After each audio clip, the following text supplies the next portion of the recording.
All right, this is the Jayhawk Sports Network from Heartland Technology. We are excited tonight for our second home game of the season. A lot different temperature-wise as we look out there. We were in the 80s and sun and heat, and we had heat cramps happening and all that stuff that was happening here towards the end of August with a big win over Northland. We look at tonight as Denver Cyclones make their way over to Jesup. This is the first time that these two teams have met since 2014. So you're going all the way back to that season when we saw the Denver Cyclones have the advantage on Jesup in that contest. That was back on August the 29th. That was a non-district game, and that final score 34-22. And just trying to refresh our memories and how that game was. That was back, Riley Murray was a quarterback. Brendan Murray was on the ground. He had 80 yards that day, as well as 65 yards on the ground and 1 touchdown. And Rodney Selesky, leading tackler that night with about 8.5 tackles as Jayhawks had a record of 4-5 that season, and Denver went into postseason play with an 8-5 record. Anyway, welcome again to the Jayhawk Sports Network from Heartland Technology. We are in the Hawk's Nest inside the Laurier Sabres press box at the football track complex here at the Jesup Community Schools in Jesup, Iowa. And again tonight, we've got Denver visiting for game number 4 of the 2020 season. Jason Pilcher will be joining me very shortly. I'm Nate Clayberg. We have Eric Clark on the camera tonight and Anthony Baugh, our on-site producer. Again, Heartland Technology pregame show as we prepare for kickoff coming up at 7 o'clock, but also coming up here very shortly in just about 2 or 3 minutes, we'll be honoring the Wall of Fame. It's become a tradition here in Jesup to honor the athletes that had some success from 2019-2020 season. That includes the strong run team-wise, cross-country team-wise to the championships, as well as the girls basketball team who had a tremendous honor going down to the state basketball tournament just before craziness took place here in Jesup and also America and around the world back in early March. So we will honor those squads, those former student athletes, and even some current students that are still on that squad as the alum make their way back here to Jesup. Next week, Osage will come in. It's a district matchup. That'll be homecoming 2020 for Jesup. Again, that game's 7 o'clock 1 week from tonight. Right now, 63 degrees here in Jesup. We do have cloudy skies, or I would say partly cloudy skies.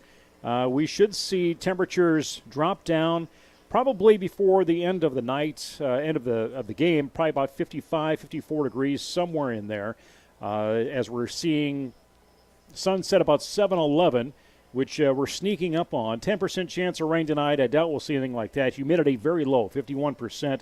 East winds 6 miles an hour, but that is not enough to fly that American flag in that south end zone.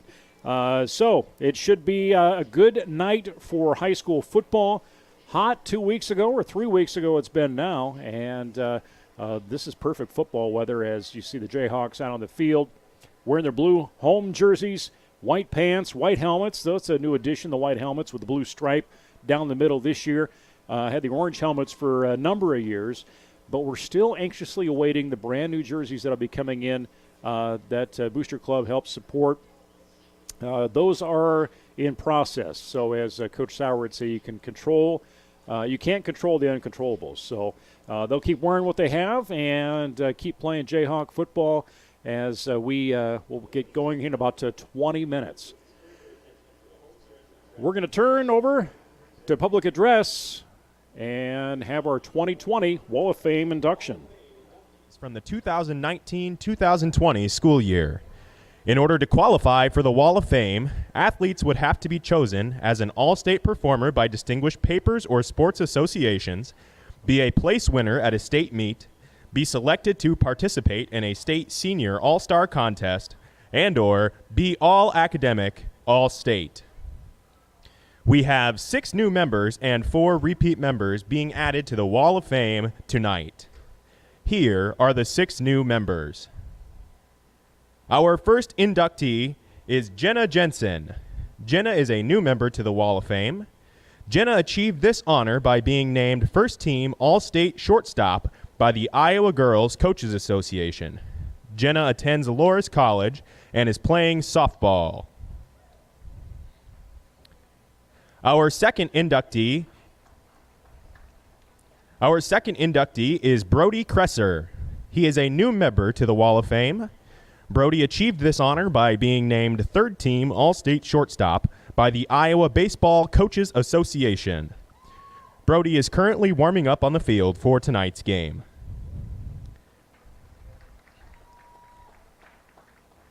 Our third inductee is Alexis Larson. She is a new member to the Wall of Fame. Alexis achieved this honor by being named second-team All-State catcher by the Iowa Girls Coaches Association. Our fourth inductee is Brittany Lingenfelter. She is a new member to the Wall of Fame. Brittany was selected to the Iowa Girls Coaches Association Basketball All-Star Game. Brittany is attending Wartburg College and is playing basketball. Our fifth inductee is Grace Thompson. She is a new member of the Wall of Fame. Grace achieved this honor by being selected to participate in the state cross-country all-star meet. She was also part of the fourth-place state cross-country team last fall. Grace is attending the University of Iowa.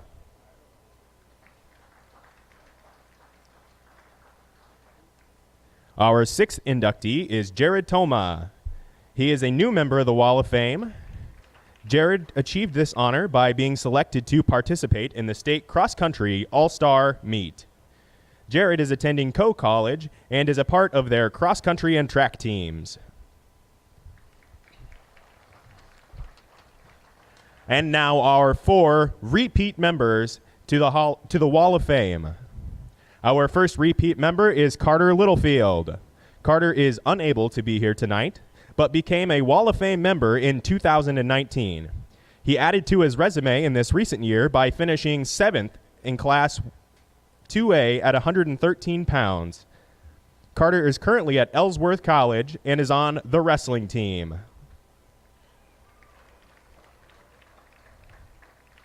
Our second repeat member is Natalie O'Connor.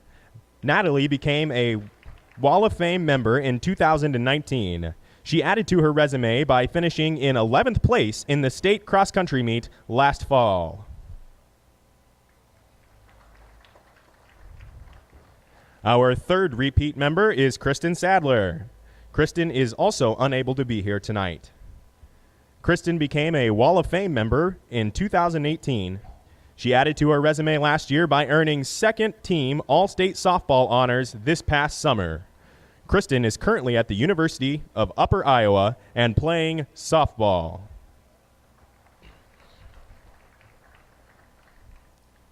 Our final repeat member is Amanda Treptow. Amanda became a Wall of Fame member in 2019. She added to her resume by finishing in 9th place at the state cross-country meet last fall.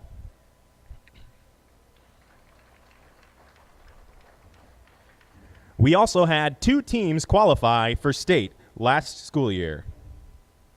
Our first team was the girls cross-country team. The team of Amanda Treptow, Natalie O'Connor, Marley DeVore, Grace Thompson, Mara Moore, Alexis Vanderwerf, Zoe Miller, Coach Maya Betts, Coach Alex O'Connell, and head coach Nick Green finished in 4th place in Class 2A. This was their second consecutive 4th place finish at the state meet. The girls team is off to another great start this year. You can catch them in action on Tuesday, September 29th at our home meet. Our second team was girls basketball. The team of Brittany Lingenfelter, Peyton McCone, Leah Bogerding, Allison Flattery, Marissa Mashek, Alexis Larson, Amanda Treptow, Natalie O'Connor, Mackenzie Butters, Kylie Winter, Lainey Pilcher, assistant coaches Jason Pilcher, and head coach Jordan Conrad qualified for the state tournament in Class 3A. They beat Roland Story in the regional final at BCLUW to advance to the state tournament. This was the first girls basketball team to qualify for the state tournament since the 1999-2000 season. The girls concluded with a record of 20-5, which is the most wins in school history. Please give another round of applause for our outstanding accomplishments for our Wall of Fame inductees.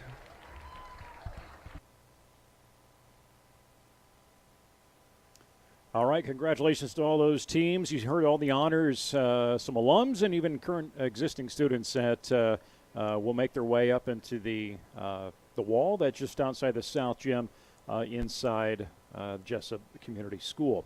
This is the Jayhawk Sports Network from Heartland Technology. I'm Nate Klaver, joined shortly by Jason Pilcher, who makes his way up here from the field. It would be an honor to be assistant coach for that girls team, that girls basketball team.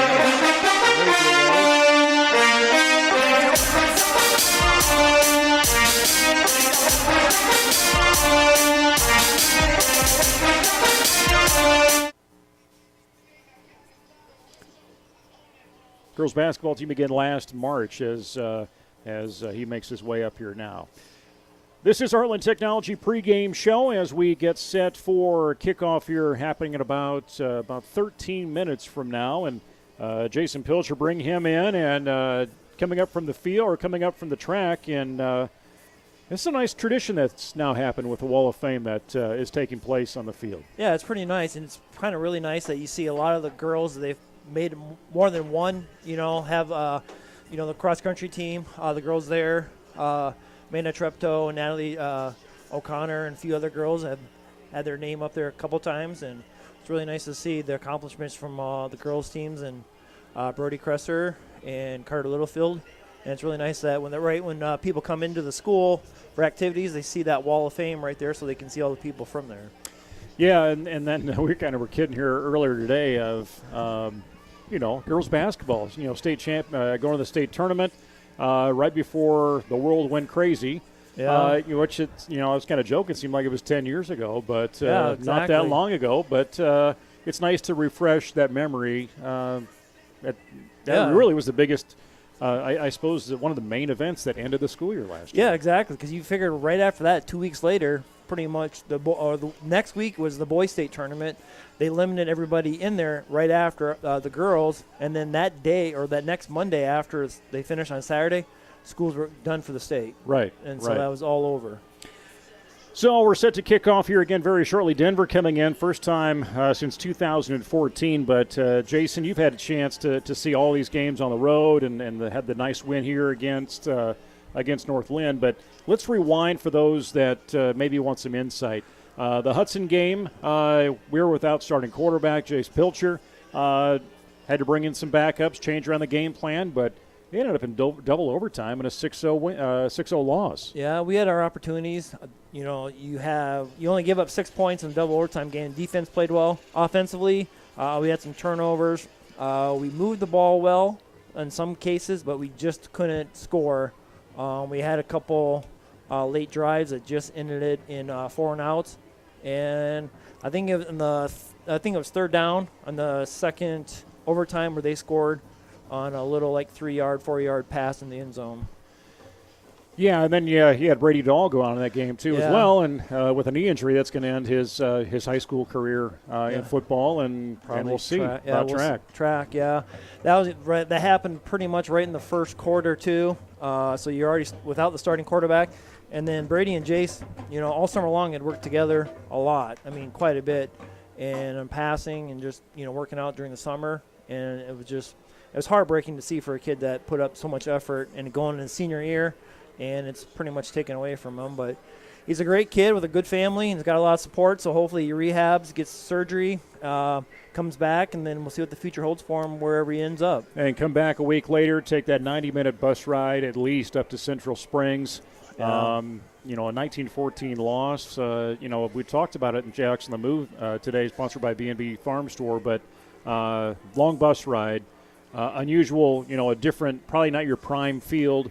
It's raining. You're without you're getting some personnel back, and you're without some. Yeah. You had a lot against you that they had to really come back from to try and be in that game. They played a good second half, or better second half, Better maybe. second half, yeah.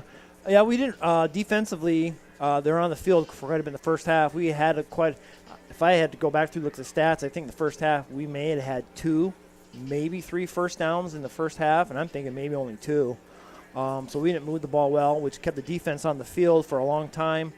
They scored on a handful of plays. We played better in the second half, and we had our chances there at the end. We just came up short. We had an interception late. We had a couple fumbles. So I think maybe they had 1 or 2 turnovers, but ours were a little bit more costly because we were on some scoring drives, it seemed like, when we turned the ball over. Yeah, Jace has 7 of 17 last week, 141 yards, 1 touchdown. Tanner Cole just 69 yards on the ground through 6 attempts. BCH, Brody, 1 reception, 67 yards. Did have that 1 reception be a touchdown, and then Tanner Cole right again in their leading tackler, and he continues to do so much for this team on both sides of the ball. Yeah, Tanner has a really good knack for flowing the ball. He seems to shoot that gap and made a few tackles for losses last weekend, and he's done it all year. Defensively tonight, hopefully we can contain their quarterback. He's pretty athletic. Him and Jace, I looked at the stats, they're pretty close stat-wise. Of course, he's played a couple more games, or 1 more game than Jace has. But as far as he's an athletic kid, really good basketball player on their really good basketball team. He's a senior. They've got a pretty shifty running back.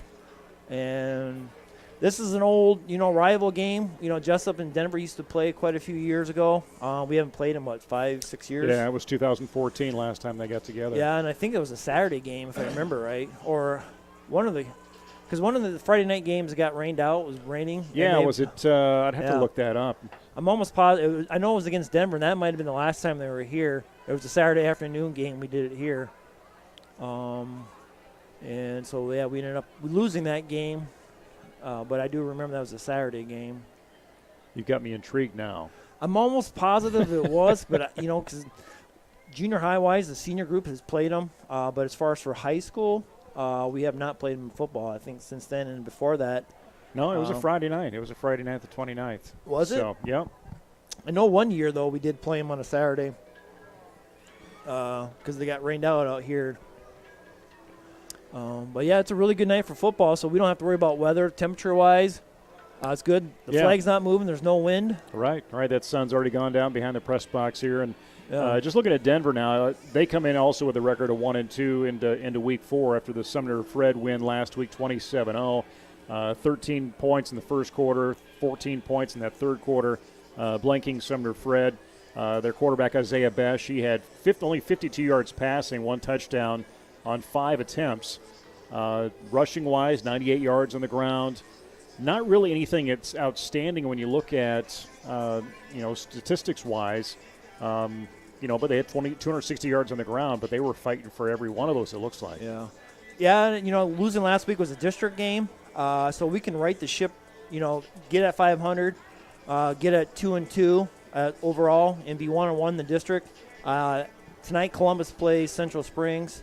So if Columbus can win, we still have Columbus in the schedule. So the district title is still up in the air. This is a big game for both sides since Sumner Fred, Denver's got to win in the district. We haven't we lost our only district game so far. So tonight's a big game for both parts, and hopefully the Jayhawks can get the win and get at 500 for the season. Yeah, back on the 28th when we had the big win over North Lynn, we were watching that Wapsie Valley Denver score, and we thought for sure, that was going to be tighter than it was. Yeah. And Wapsie came out 42-20. And then South Hardin beat them the next week 19-7, and then Denver over Sumner Fred 27-0. Mm-hmm. We're going to turn things over to our Jesup High School marching band for the playing of our national anthem. Supports and practices good sportsmanship by supporting your team.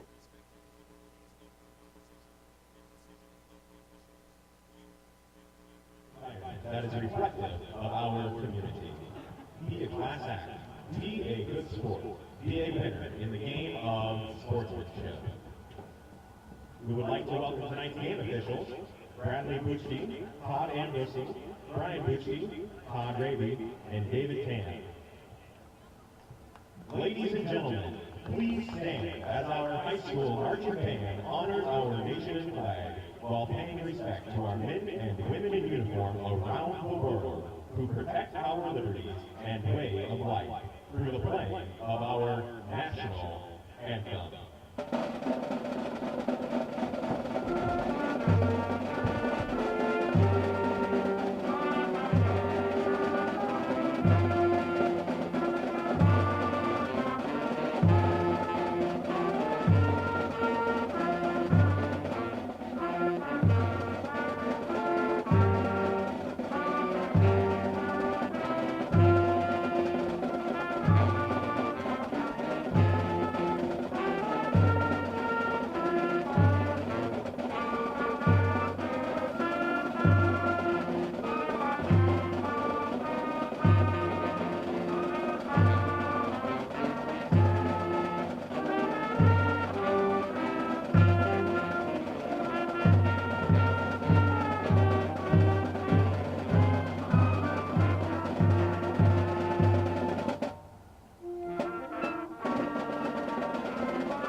All right, the national anthem being played by our high school marching band, and as you can see down there, you've got a mix of cheerleaders and regular band, and trying to see who else we got down there. I know in middle school got invited to play next week, I think, on Friday night, just to try and boost the numbers and give them that experience out on the field as well. Looking at Jesup, as we're about 3 minutes away from kickoff, just kind of reviewing where things have been so far this season.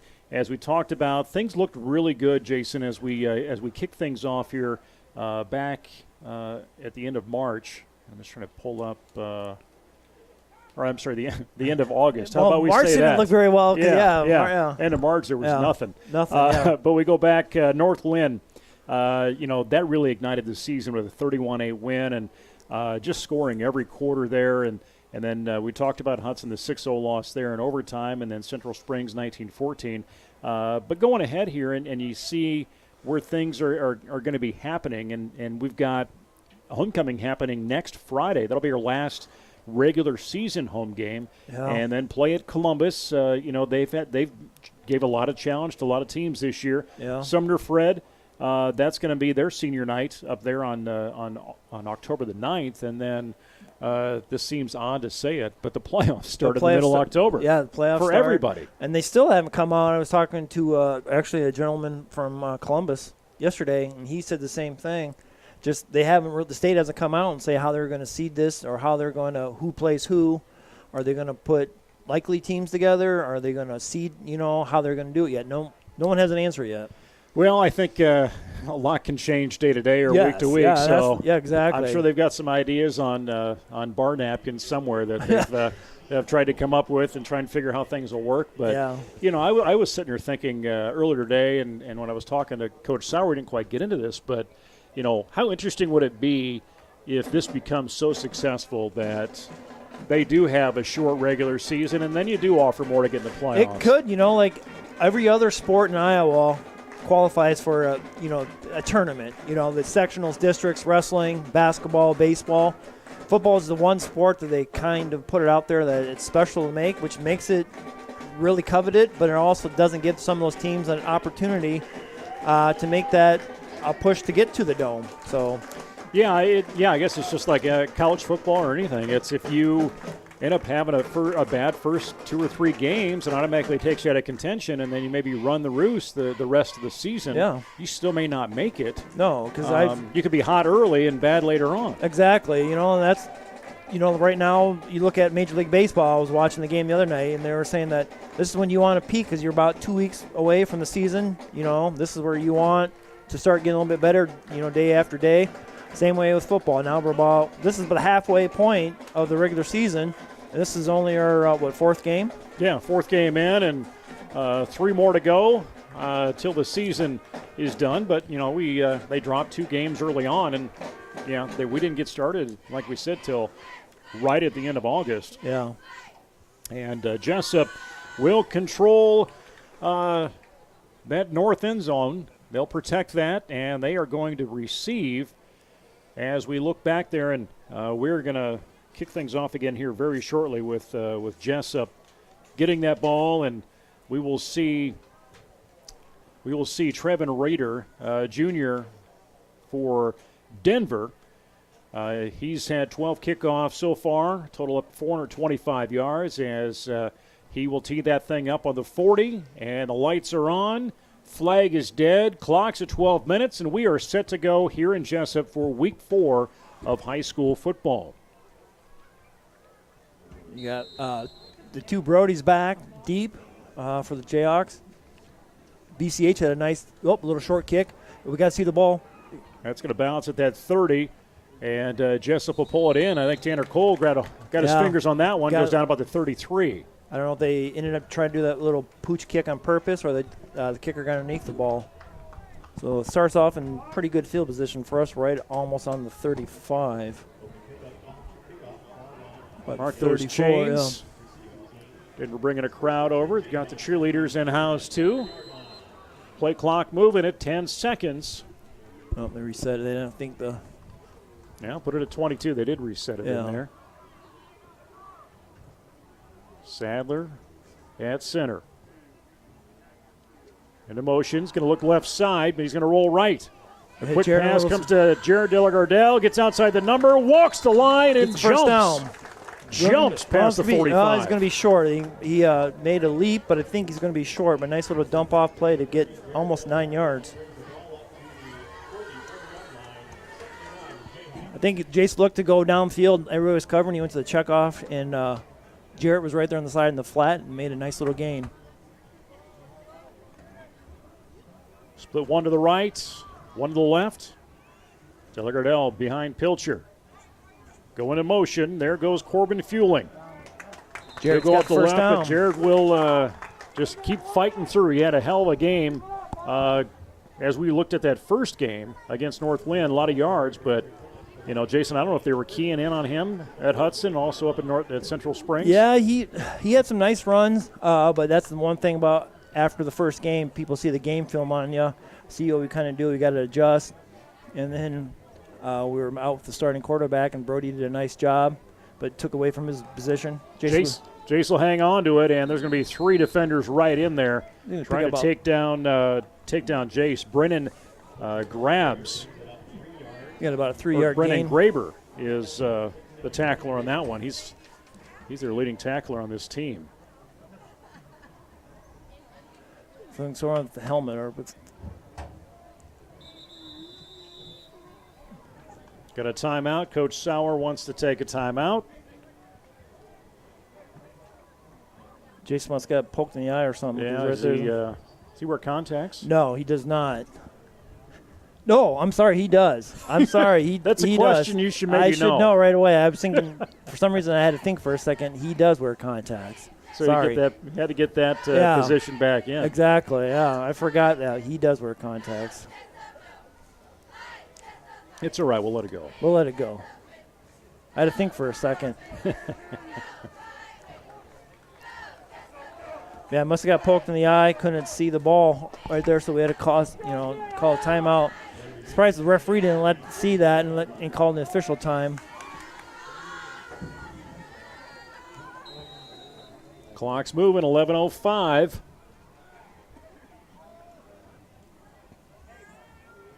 Bring Tanner into motion. He's going to get that right under his arm, and he's going to try and work his way around the line of scrimmage, and he's going to lose about 5-6 yards on that. Yeah, I tried jet sweep, and they had good penetration up front. He tried reverse field, and they didn't let him get out of that. So it brings up 3rd down. And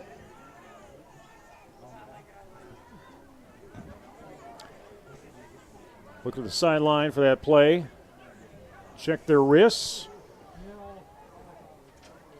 One improvement, I would say, the last couple weeks, we've got rid of those illegal procedures from the first week against North Lynn.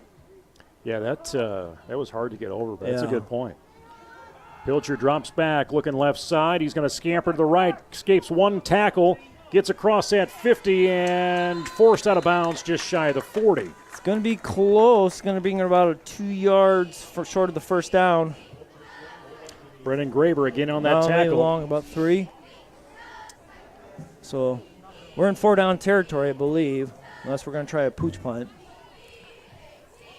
Graber's had 28 tackles on the season. We're going to go Wildcat.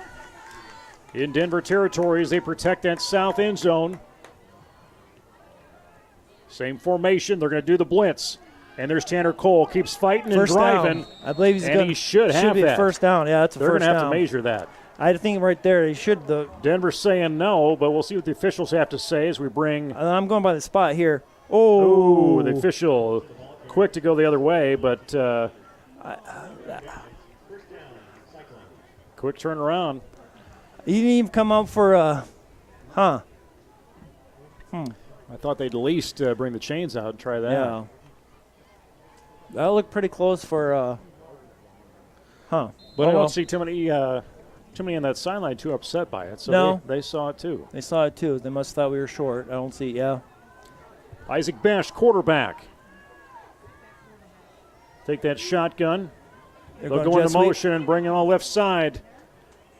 And Kaylor Hoffman will be taken down just past the 50. Hoffman with 4 carries. Actually, Hoffman has really led this season to the wide receiver position. Not necessarily on the ground, but he's been definitely participated in that position. Yeah, Carson Lino had some penetration back there, just couldn't get his hands on him. Go up the middle right there. We go. There we go.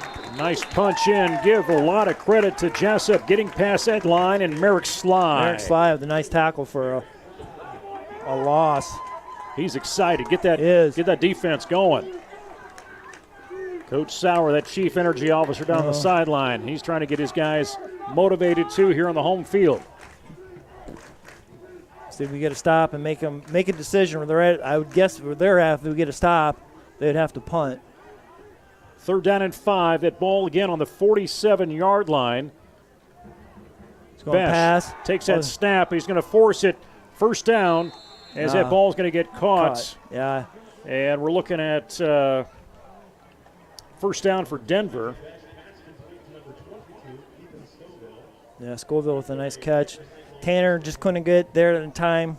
And Brody was right there. They just punched it in the hole and got a first down.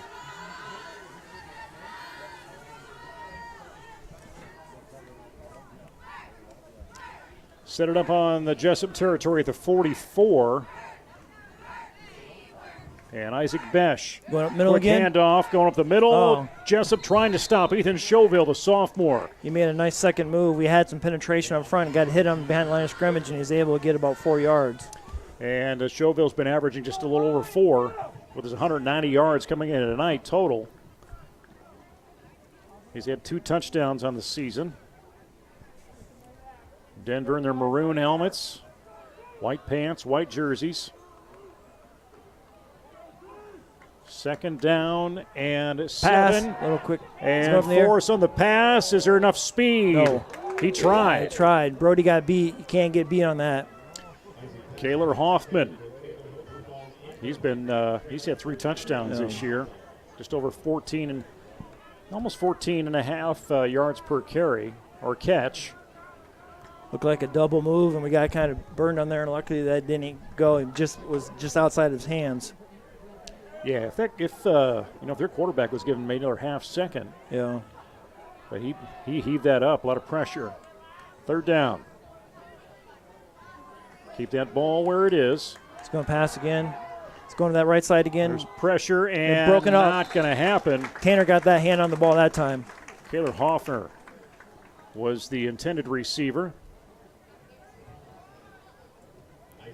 Brings up 4th down. They yelled punt, so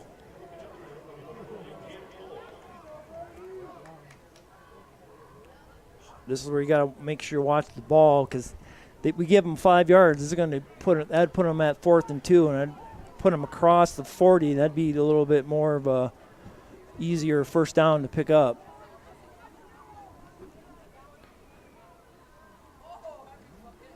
Punt right in the hands. It's going to go right for to the sideline, Trevin get away Reeder. from there. Take a And bounce. that will bounce out on the track. That appears to go out about the, he's going to say about the 12 or 13 yard line. Maybe move a little closer to the 16, looks like. He keeps walking this way. Yeah, so you have about a 25-yard punt. Yeah, you're looking about the 18. I think we'll end up spotting that. As we'll turn things around. Jesup will get their second series as Merrick Sly comes off the field. Getting congratulated for the sack he had defensively. Yeah, him and Chewy come off the field. Chewy's done, Jesus has done a really nice job this year.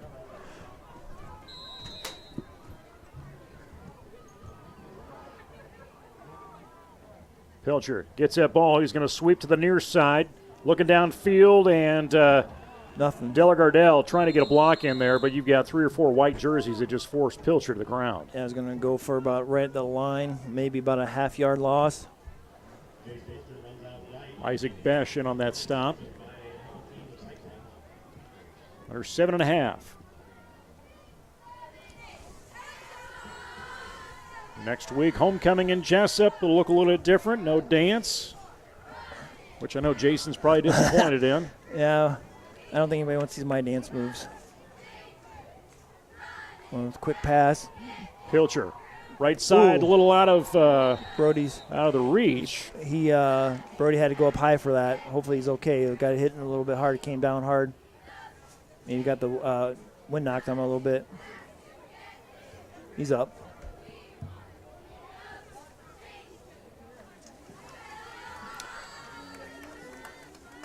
So Parker McCone, he's going to come in. Are they going to send?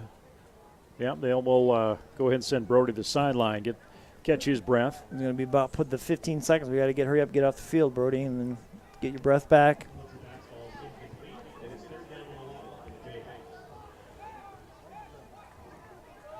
You got to snap. Got it off just in time. Drop back. Pilcher's season opening comes right side. Going to tuck it and go past the 20, 25, inch into the 30. Force out of bounds to the 33-yard line. That's a late hit right there. No flag. It was kind of close. Now it's first down. Good field awareness. He knew where he needed to get to.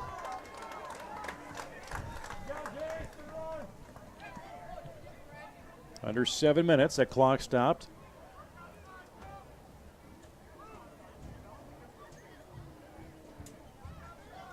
And they'll get a break every 4 minutes on that clock. Yeah, it's got probably getting close to that time. I'll sanitize the balls and get some water in them. Oh. And Pilcher looked like a little botched play. The player wasn't there that I think he needed. Yeah, they wanted to do a handoff. Jarrett went out in front.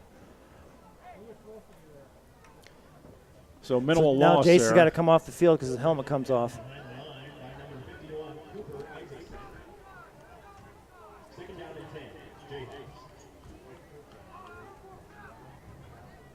So that's a rule. So if your helmet comes off, you have to come off for a play. But Brevin Dahl, is that who came in right away? Yeah. JV quarterback. He was checking ready to go. You got to give him credit. Helmet on, ready to go. Yeah. Well, he's been playing cornerback, so he's playing on defense. He's taking over for his brother. Little motion, quick handoff, and there's the hold to Delagardelle. Past the 40, keeps driving. Right off that right side. Jared did a nice job. Took the handoff, went right away. Short of the 50, tackle made by Brennan Graber again. I don't know if he's faster than Tanner, but the one thing that Jared does a really good job, as soon as he gets the ball, he's at full speed.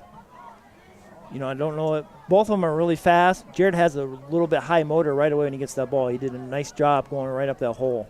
Tanner needs some better tires, maybe. Maybe. Tanner's got better. I don't know. They both got good hair. It depends what style you want. And a quit blitz in as a Pilcher down. And that sack. Yeah, Give came credit up to the middle. Cooper Isaacson, the senior. That's going to be about a 10-yard loss. Came up right the middle. I don't know if we were trying to screen pass. A little bit of a curl, and Jason came up right in the middle. No one blocked him.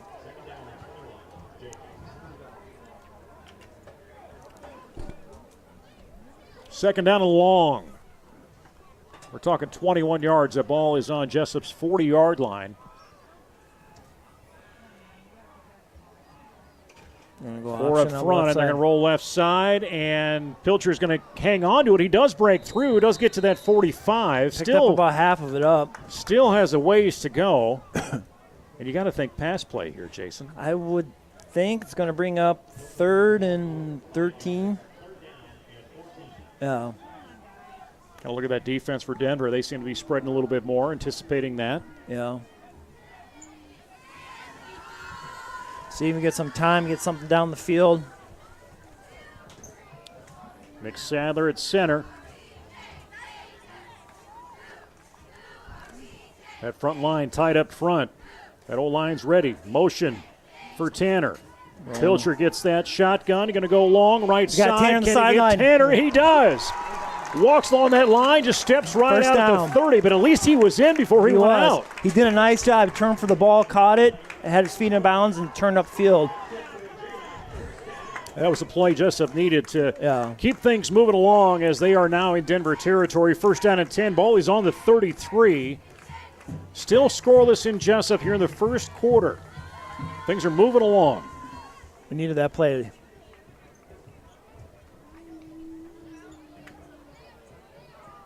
And Tanner in motion. Della Tanner down Gardell the middle. finds a little hole through that line, through that gap, gets 10 yards. It's going to be pretty close again. He's going to be about, the way he's spotted is going to be about a yard short.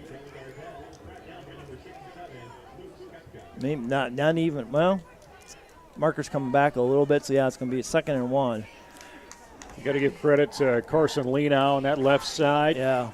Carson's turning Along around. with See if Bryce they'll Glider on that left. They opened up that hole. pick up, throw one in the end zone, or try to pick up the first down. We'll see what we got. 2 to the right, 1 to the left. Play clock at 9. Good protection for Pilcher, right First in the down. hands. Ooh. Right in First the down. hands of Corbin Fueling. He gets Corbin, flung yeah. quickly. Corbin picks up the first down, move the chains.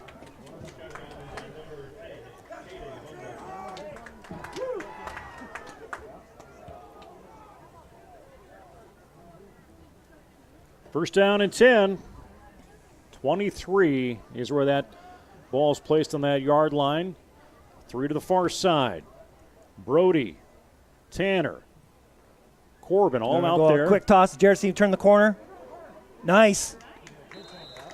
And Jared did a nice job. He got his shoulder square to the line of scrimmage and turned up the field, and I got about 6 or 7. But I don't know. Somebody's down for us. I don't know if that's Jared when he dove. somebody a little bit bigger than that. Yeah. Coach Sauer run out there along with our trainer. Actually, I think it is yeah, Jared. it is Jared. Yeah, because everybody else is coming back. That number on his jersey seemed bigger than, Yeah. than 30. So they're looking at his left leg. Yeah.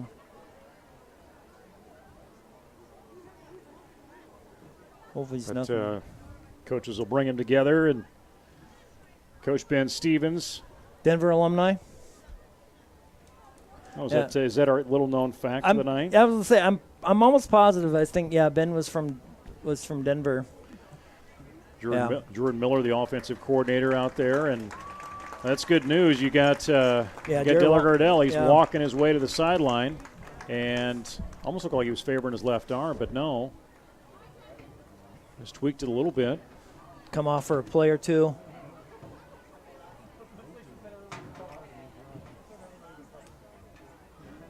So seems to be okay. Yeah, maybe his left leg. It's kind of maybe took a helmet, kind of messed around with his knee pad there. This is the Jayhawk Sports Network from Heartland Technology. Thanks for following on Facebook Live or on YouTube. Nice to see that our buddy Reed is following along tonight. Reed Havlicek. Havlik.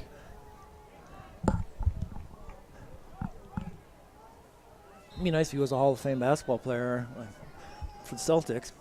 You just got to get my eyes checked. Pilcher, that left hash, rolls to the near side, sees a stop, going to roll back the other way. And He's got to throw that ball. again, just on his heels. Brennan Graber just attacks on the defensive side. Yeah, right there. That was a bad decision on Jason's part. Either when he's on that right side, he needs to just tuck that ball and run it, pick up some type of, or throw the ball out of bounds. Can't take that loss. Try to reverse field. But, yeah, too much penetration up front. You can't expect the line to hold that 8-9 seconds. Our Jesup historian, Karma Schmidt, does say Ben is from Denver. I thought so. 2:42 to go, first quarter. 9 seconds on that play clock. Pilcher looks left, going to launch it. Is there an opening? Oh, Kohler is right there, and the first flag of the night does come out. I think it's going to – I'm not sure where it's at. It was holding against J.O.S.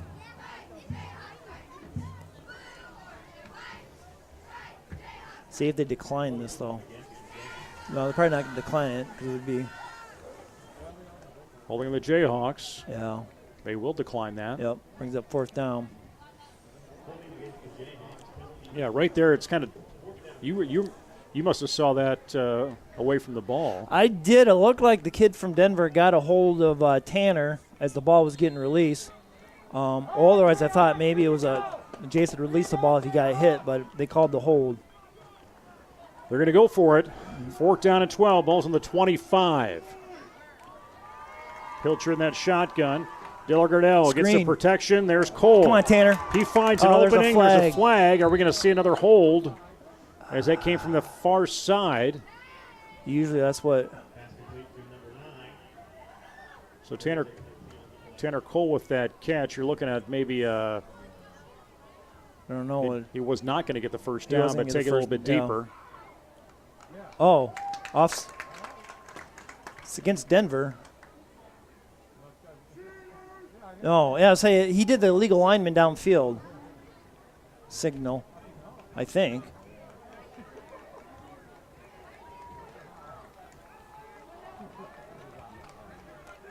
Yeah, so turnover down. Did we ever get a call on I that did not. Officially? Yeah.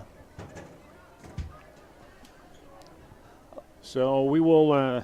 Looked like he put his hand on top of his head like a legal lineman down the field. Either way, we're going to be short. 2:26. Denver gets the ball back deep in their own territory at the 20-yard line is where they will spot that. There's a snap. Besh. They're going to take this one on the ground and wide open. There goes Kaylor Hoffman. It's going to get a first down.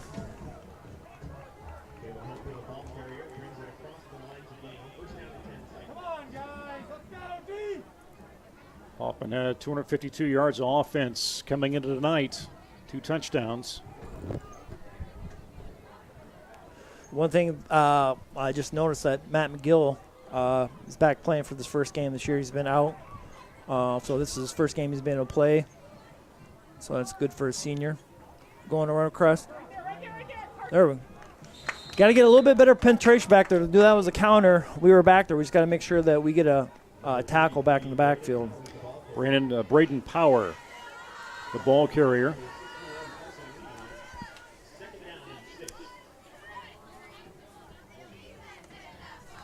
A tackle made by Carson Lee now. They haven't done the timeout yet. Unless it times out. Almost got the ball. A break.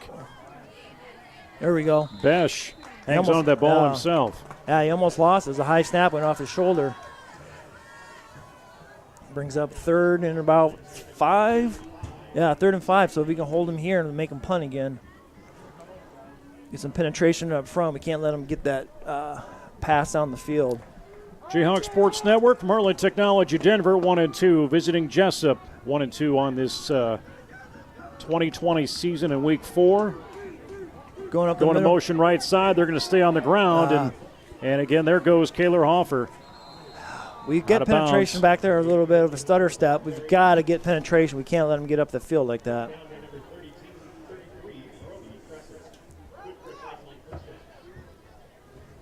We've gotten penetration back there. We just haven't wrapped up. We've gone right past them on that counter.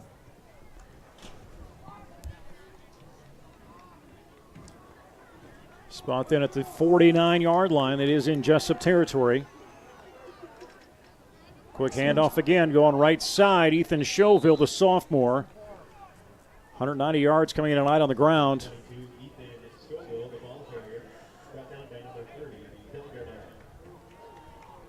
They're liking the right side, or our left side right now. They're getting good penetration on the right side of their offensive line.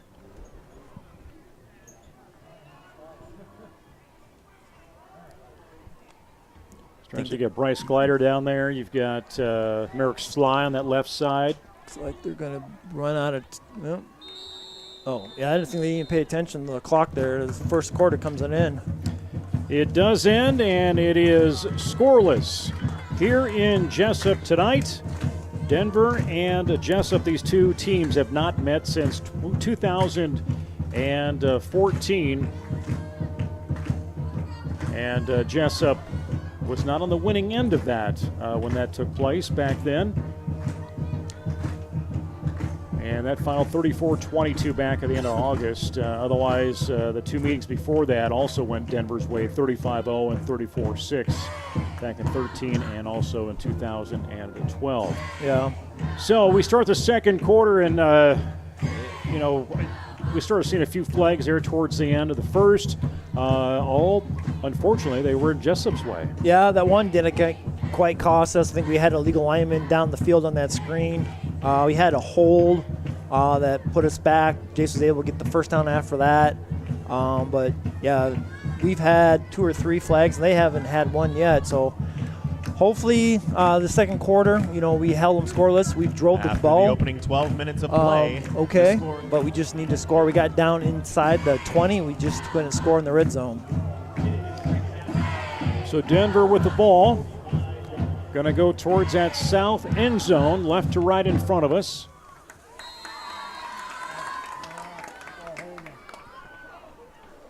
And there's Isaac Besh.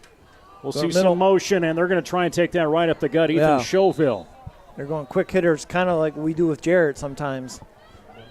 It's going to be close to the first down. Yeah, it's going to bring up 3rd and 1. Sylvian on that stop. They'll spot at the 40. He's still about a yard short of getting a new fresh set of downs. They'll break out of that huddle. Cyclones moving on up.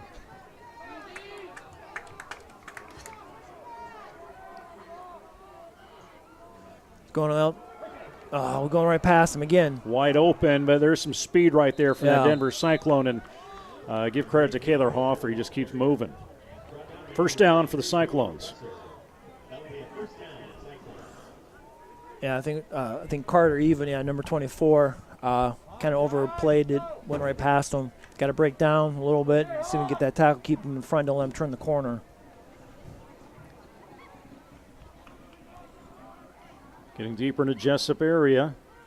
Besh, quick handoff, and there's a hole right there that allowed the Cyclones to fight through. He wanted to bounce that outside, and we took it inside, but we just didn't. He still got about 7 yards on that.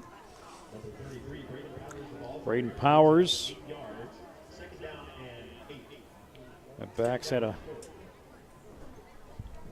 decent season on the ground so far. 205 pounds, 6'2", junior. Yeah, that's a big kid. Second down at 4. And it's just hard to stop their momentum right now in offense as they push them to the outside. They got a yard or two. Maybe, you got about a yard. It's going to be short of the first down. Did a nice job stringing that out. I think that was Carson Lena did a nice job stringing that out. Looks like for about a yard loss. Carry was Powers for Denver. 10-11 to go, first half. Still scoreless between Denver and Jesup.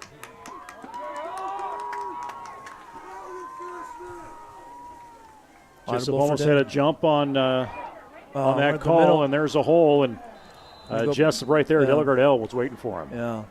Right after the first down, right up the middle. He's getting about 5 or 6 yards before we even get a shoulder pad on him. Actually, Brody Kresser on the stop. Took him straight on. Spot that at the 1st and 10. And a whole new set of downs. It's going right up the middle again. Wide open and Touchdown. not quite there. Not about quite the 3rd yard. About 3-yard line. Yeah. And Ethan Chauville, a sophomore, he's 3 yards away from getting his 3rd touchdown of the year.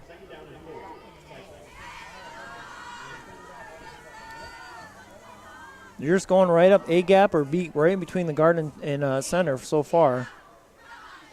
Right there again. Yeah, they're just pushing them Right there. outside, but that Jesup defense is holding them tight. And Jesup's giving up quite a bit of size on that front line. Yeah.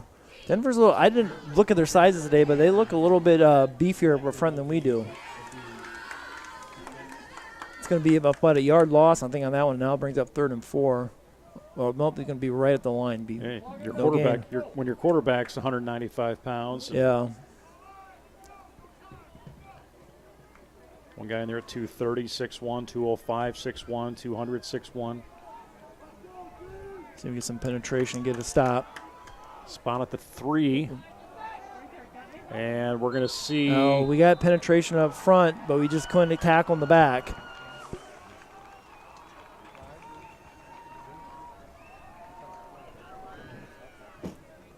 So I think that was Chauville in with a touchdown. Yeah. 3-yard run in.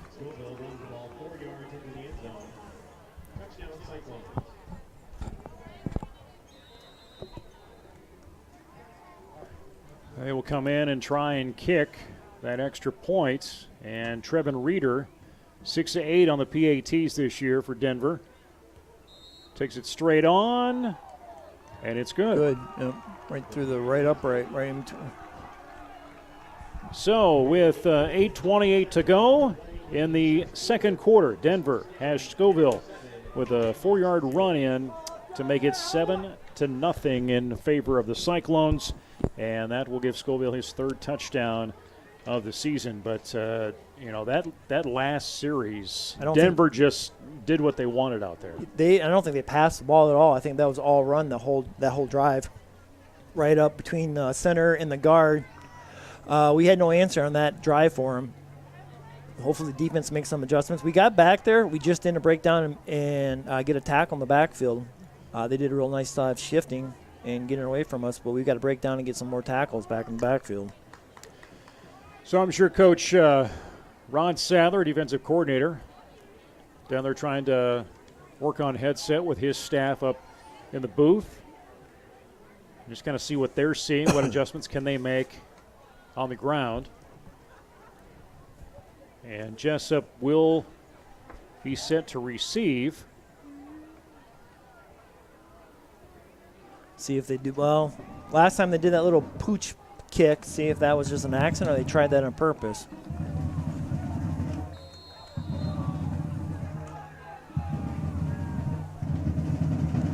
No, he's going to kick it deep. Going to go to Brody Cresser. Cresser will tuck that in. He gets it about the 5-yard line. He's going to come cross field. Spins and falls just past the 25. Nice return.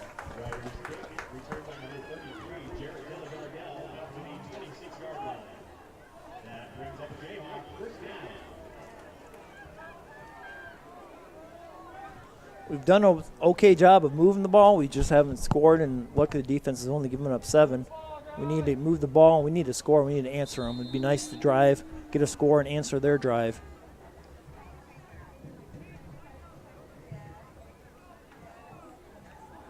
Gardell in that backfield, and he's going to get the quick handoff. Comes outside that tackle. Ball is loose. Denver has it. Yeah. Jared lost control of the ball. Looks like they popped it out. Turnover. And Trevin Reeder right there to jump on that ball, and it's going back the other direction. Yeah, that was Central Springs last week. Defense, the other team had a long drive. Offensively, we came out for a play or two, and defense has come right back on the field. That could be frustrating. And see how Jesup responds. Jesus Silva comes off the field. And Merrick Sly back in. I'd like to see another Merrick Sly sack. Yeah, it'd be nice. But so far, Denver, see what they do on this drive.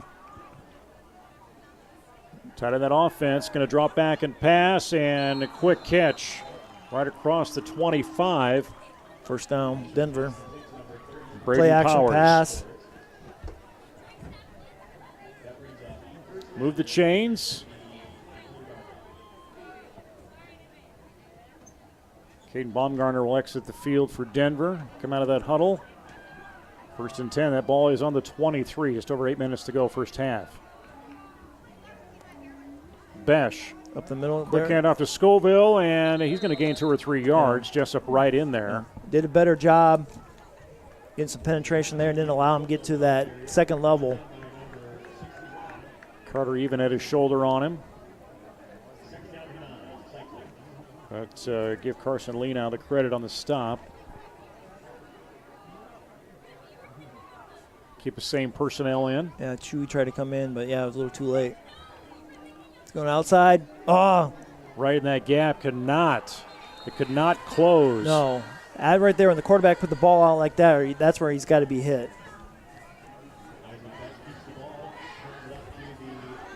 And Carson Lee now, Merrick Sly just jumped right between them. Couldn't react quick enough. No. Jesus Silva bringing some weight on that defensive tackle on the near side. Oh, it almost looked like a motion. And he's going to get double teamed, and that is exactly where that ball was coming right off of Silva as he was trying to get. They double teamed him. First down, Denver. But it looked like they timed that perfectly. It almost looked like almost a legal procedure. Like the guy in motion just paused just enough to get that hike off. Play clock's moving. They're going to take their time here. Again, Denver up 7-0. Just scored here. And we had a turnover. Denver gets the ball back, and now they're sitting 1st and goal on the 10. Oh, counter. And one missed tackle in there, and touchdown for Denver back to back. Simple. They kind of missed the hand. He almost missed the handoff on that going through on that counter. Braden Powers. 10-yard run after getting a first down.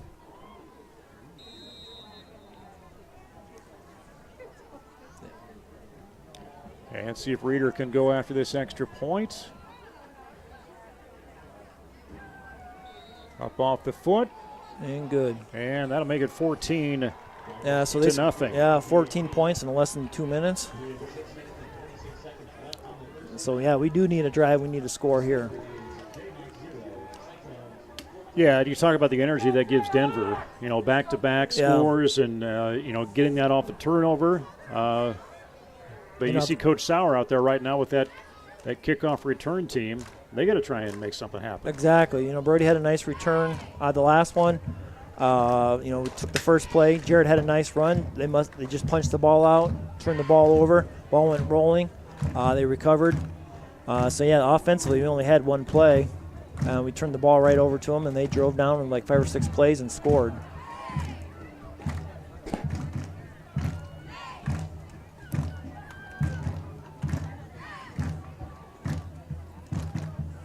Brody and Brody back to return. Staggered at the 5-yard line. And that's south end of the field here in Jesup. Trevin Reeder just got his PAT in. He's 8 of 10 this year. Actually, 8 of 10. He'll take that right foot kick. We'll go right to Cresser again. Cresser drops it. He's got to pick the ball up and go. He's at the 10, and now that little, Come on, Brody. That little leg maybe opened up some holes for him There as he did. he puts his shoulder down and gets to the Nice. 41. They kind of over-pursued the ball. Brody was able to pick the ball up and have a nice gain.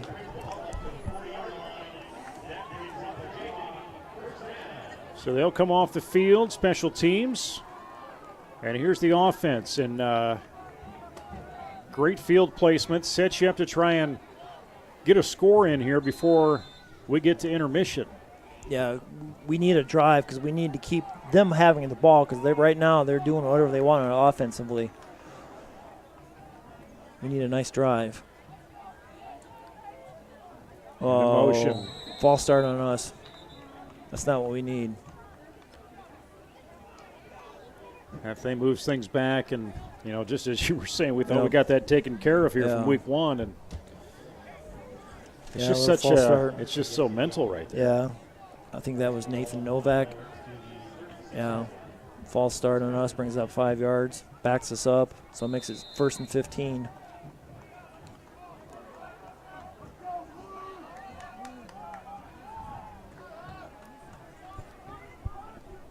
Got trips to the left.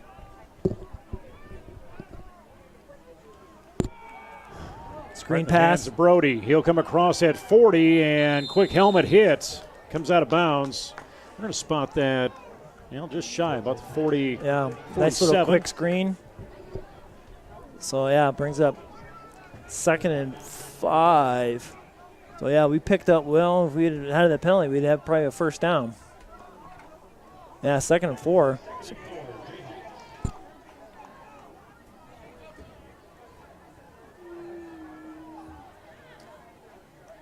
Tanner Cole in motion. Quick handoff. Comes off that right side. And again. 1st down. Wow. Kept driving, He kept did. fighting. But you got to keep watching out for is that Brennan Graber. Yeah, he's everywhere. He is. He's a quick kid. I mean, for his size, he pursues the ball well. 6'1", 200 pounds. A lot of tackles on the year. Yeah.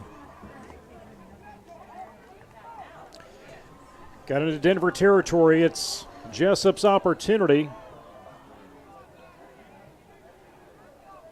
Comes Corbin. You go Jared to go up the right side. Gardell outside that right. He's going to get 3 yards, maybe. Yeah. Take it to the 45.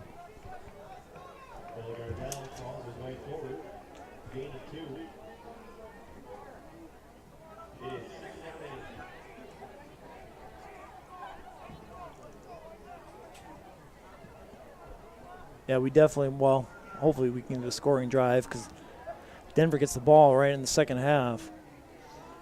Don't want to go down at least 3 scores.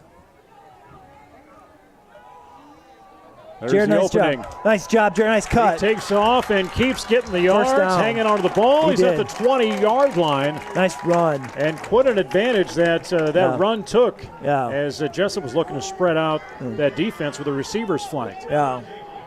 Jared did a nice job going right up the between the guard and tackle, kind of a little bit delayed handoff.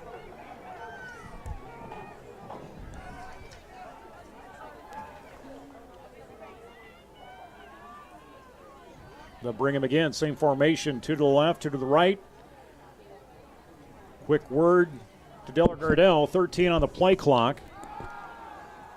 Goes out to Jarrett. Ooh.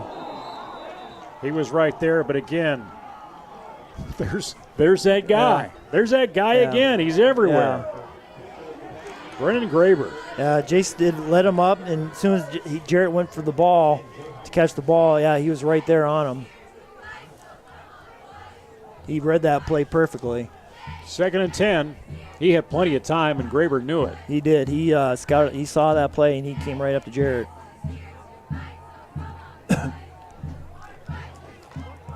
Fueling and Cole here on the left side, along with Brody Kresser all the way to that sideline. They're going to sweep it. Pilcher hangs on to it, tucks across the 15, out of bounds at about the 9. About the 9. It'll be 1st and goal.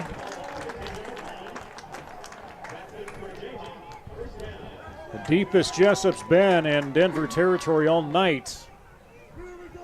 Got to be disciplined. No flags. Don't jump the ball. Don't hold. See if we can get Denver maybe to do that. Play clock at 19. Going Wildcat to Tanner Cole again. He's going to... High stepping through. Close. He's going to get a few yards. Yeah.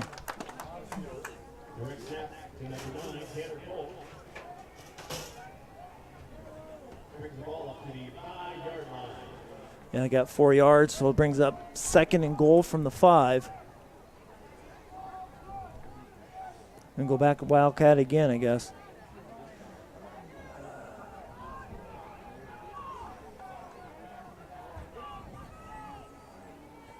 Oh, offsides on them, on Denver. I think this would change the play. It's like they were listening to me. Said, Yeah. no, we won't. Yeah, so that's going to put us up half the distance to the goal, so bring it up to the 2-yard line.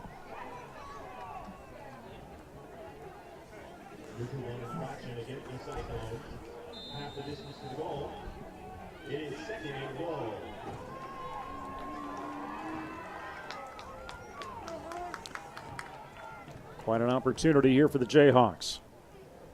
Jason's going to take it straight ahead. He'll tuck it, and Denver's coming after him, and they're going to bring him back a little bit. That ball does stay in his possession. Do have a couple more chances as it goes to third down. Got to maybe put his shoulder down a little bit on there.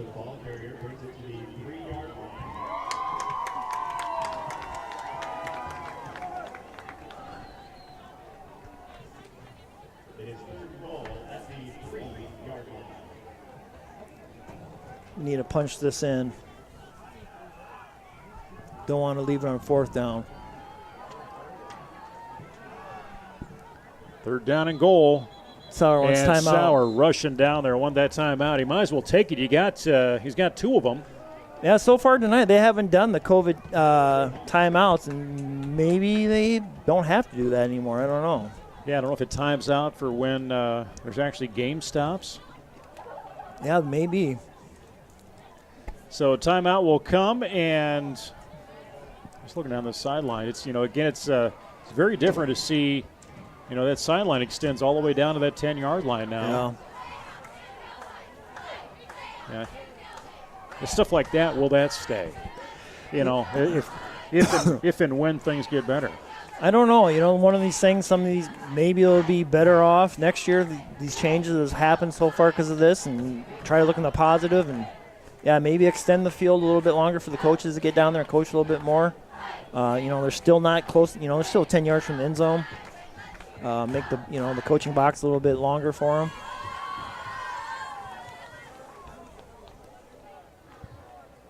So we'll see what Coach Miller and Coach Sauer called up. Again, Denver got to this point, 2 touchdowns, about 8:28 in the second quarter. Scoville had that 4-yard run in. Extra point was good. And then give credit to it was Hoffer on that one. Actually, Powers that had the 10-yard scamper in. See what the Jayhawks can dial up here. They're stacking. They got 8 guys up in the box up front. See if we can get the outside, and that's where they're going to go. Pilcher ducks in. He finds maybe the one. It's going to be short. It's going to be he's right at the goal line.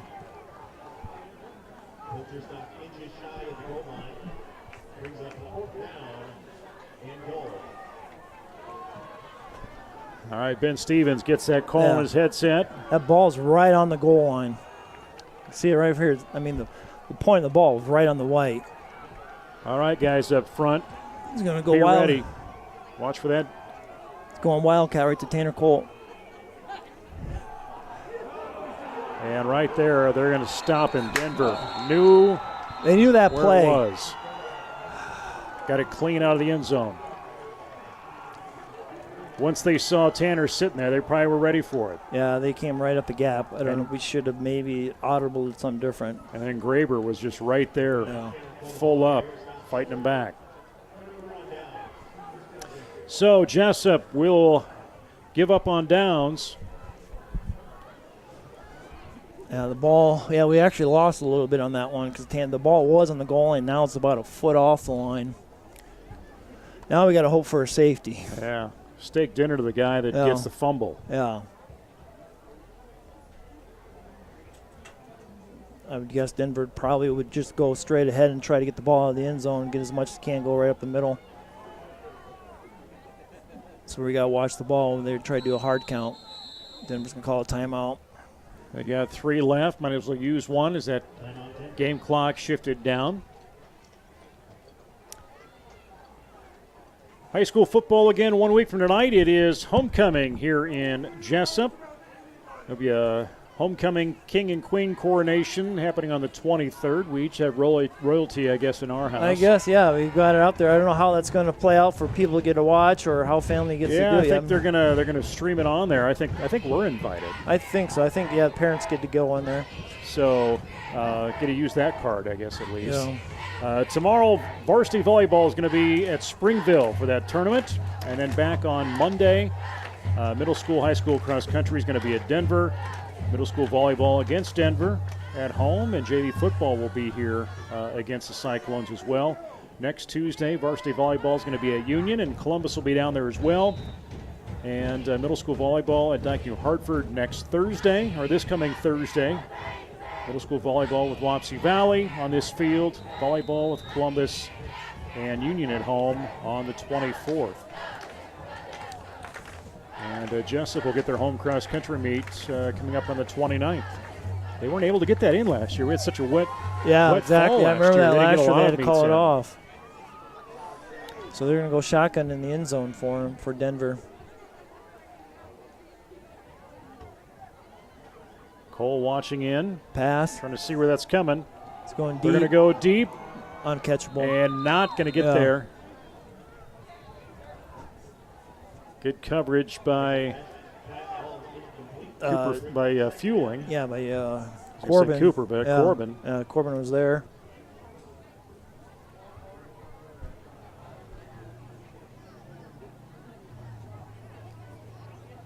And that was John Bergmeyer. That was the intended receiver. 17 on that play clock. Still second down and 10. That ball on the 1 yard line of Denver. And they're going to scamper and get some yards and still going, still moving, and finally get Bash out of bounds. He still stays on his feet. Yeah, I think he's going to be close to the first down. Yeah, he picked up the first down. Presser in on that stop. Kind of almost like a delayed draw. He waited and then he took off.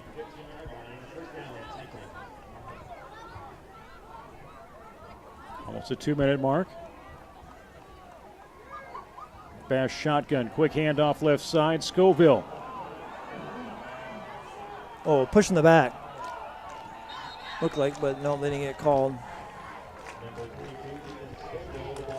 Yeah, we didn't need that. They were on the goal line back there. Now they're at midfield with 2 minutes left.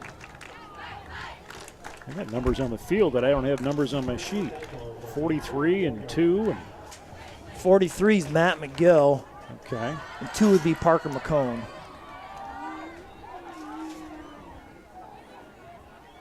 Up in the middle again. Better job. Had him as 1 on my roster, but I switch things up or what? I think Parker. That's Parker. I can tell by his from up here.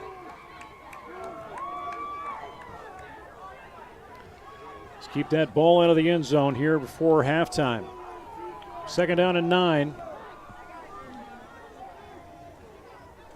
Receivers to the right, but they're going to go left. And not going to get in the hands of Kaylor Hoffer.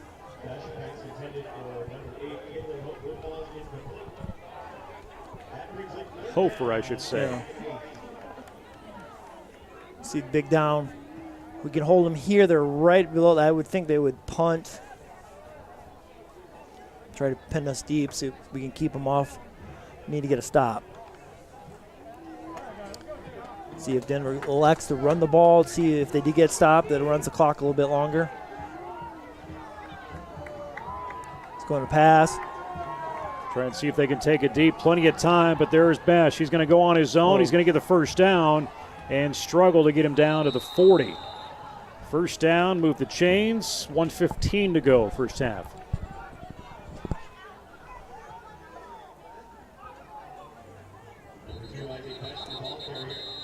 And looks like McGill banged up a little bit. Bring him to the sideline. Kind of shaking his noggin a little bit. Brings back in Carter Even. Even a junior, 6'2", 170 pounds, 4 tackles on the year. Coming into tonight. 5 in that front. Looking to pass again. Coming across. Fueling was there for the coverage, but yeah, that crossing route, they got a minute left. They're going to go. They still have 2 timeouts left. Jog Bergmeyer with that reception. 55 seconds. As soon as those chains are set, they're going, and they're going to launch it deep, and it's going to go in the end zone. That will stop that clock. Like it's second down. Jesup was coming hard in there. I think he kind of threw the ball out in the end zone, stopped the clock, so they don't have to burn one of their timeouts.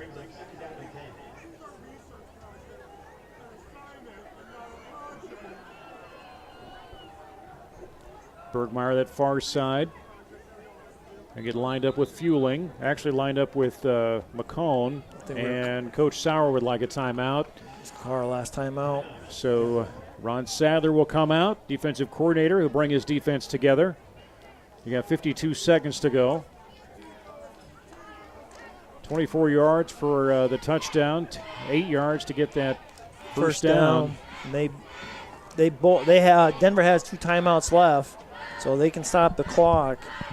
And they have two timeouts left in the first half, and we don't have that was our last timeout. We had to call a timeout early in the first quarter when Jace had to get his contact, which still don't know why the referee didn't let it do a timeout for that. But I'm just impressed you remembered that he had contact. I had to think for a second there, and I was like, yes, he does have contacts and glasses. 3 out of the 4 in our household that has glasses and contacts. And are you the only one? No, Laney. Laney. Oh, matter of time. It is.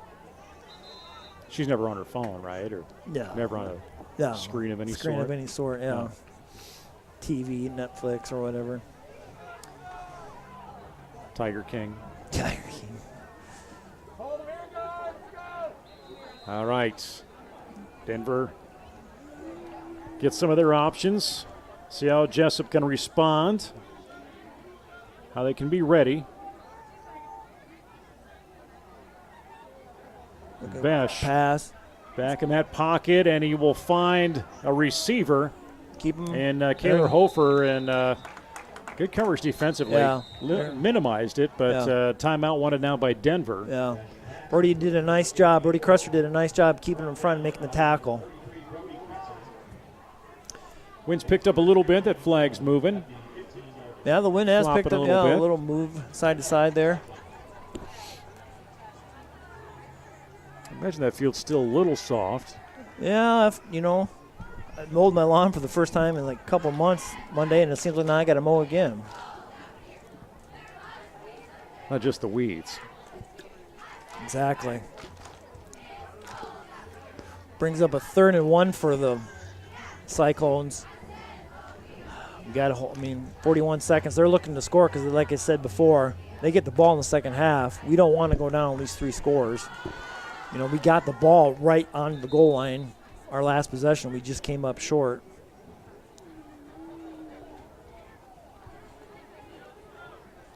So it's spot of the 15.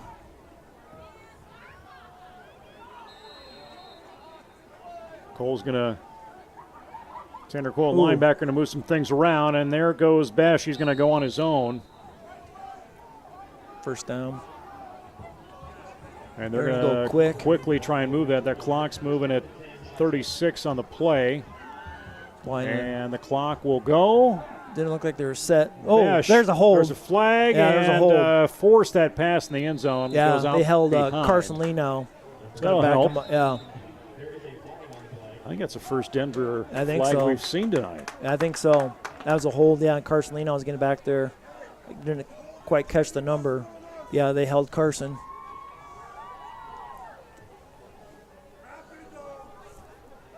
So moving back to the north.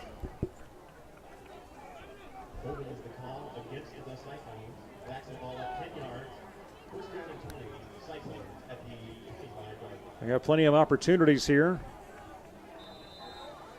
Still sit first down. They're not hoping for that first down. They're hoping for the end zone. They want to score. On the 25. Yeah, they still have their one timeout left. Besh will drop back. Oh, Brody did a nice job knocking the ball away. He waited. Yeah, he saw him coming down the field, and Besh just had his eyes locked on him the whole time, and look at anybody else. Brody did a nice job knocking that ball away. Give credit to Carter Even rushing on that blitz. Yeah, putting pressure on the quarterback. Yeah, right now I see Noah Sheridan's on the sideline. He does a really good job for us pressuring the quarterback, and he's hurt this week, so he's a big loss up front. He does a nice job getting penetration and putting a lot of pressure on the opposing quarterback. Yeah, he's got some energy out there. When He he's does. Hopefully he gets back for next week. All right, Jayhawk defense. Let's keep going. That defense has been out there a lot this game. They have. They're looking to pass again. Oh, Besh gets away from one tackle, and he's going to heave it in the end zone, yeah. and nowhere near anybody. Brings up 3rd and 20. Braden Powers. Like if we could get to it. Yeah, if we could have got a sack, that would have caused them to burn their last time out. And that would put a nice loss because he still had time to get up and make a throw.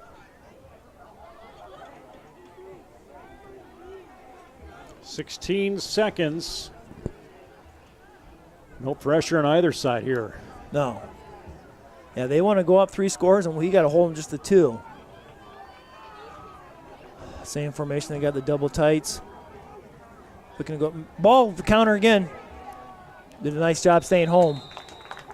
All right, taking down. The clock will continue, and I think Denver will take their timeout, their final timeout of the half. And you got 4th down. I don't know what kind of leg their kicker has. I don't know if they would try. Yes, they would probably try to heave something in the end zone because right now the first down would be almost to the end zone right now. Look for an interference call. So I would guess if I'm Denver right now, they're looking at throwing something in the end zone. Up front, we got to watch the ball. You don't want to jump off sides to do a hard count, pick up 5 cheap yards on their end, put them 5 yards closer to that first down touchdown. Yeah, looks like Reeders had one attempt. I don't know for how far out, but he didn't complete that field goal wise this season. 9 seconds to go before halftime. At halftime, we'll have the band on display. We'll make sure Anthony pulls that logo down so you can see the band. Getting in trouble last time? Oh, it's a consistent habit for Anthony. He just gets sidetracked. Well, he's got a lot of. They are going to try a kick. So we got that at the 20. So we are looking at 38 yards. Yeah. Watch the ball. No, 42-yard attempt. It's going to be off to the veers left. And no good. No good. So it's going to be 4 seconds. Got out of that one, Jason. We did. Defense did a nice job. They had that hold, brought it back. We got some penetration up front. Jayhawks probably take a knee. I don't know, 4 seconds left. I don't think you want to turn this close to their end zone. Because they started that series on they started on the goal line, right on the probably the half-yard line. We had a loss there when we were right on the goal.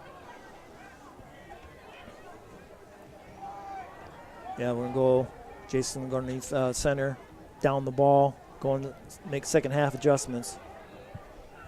That's it. So we will end the first half. Jesup trailing Denver by a score of 14-0 as Denver gets both their touchdowns in that second quarter, 8:28 to go. Scoville with a 4-yard run in. Extra point is complete by Trevin Reeder. Denver also at 6:26 to go in the first half has Powers with a 10-yard run in to that north end zone or south end zone. And then Jesup, Jason, was right there, ready to score, 1-yard line, went Wildcat on the 4th down with Tanner Cole, and they stopped him. They stopped us. Yeah, Cole, we actually had a loss there. We've had some nice drives. Of course, you can go by the score. Yeah, we haven't scored, but we're kind of lucky that we've only given up 14. Denver gets the ball right away in the second half, so the defense has got to come back out and get a stop, and the offense has got to get it together and try to get a scoring drive. All right, we're going to step away from the microphones and the Jesup High School Marching Band. This is the Jayhawk Sports Network, Heartland Technology.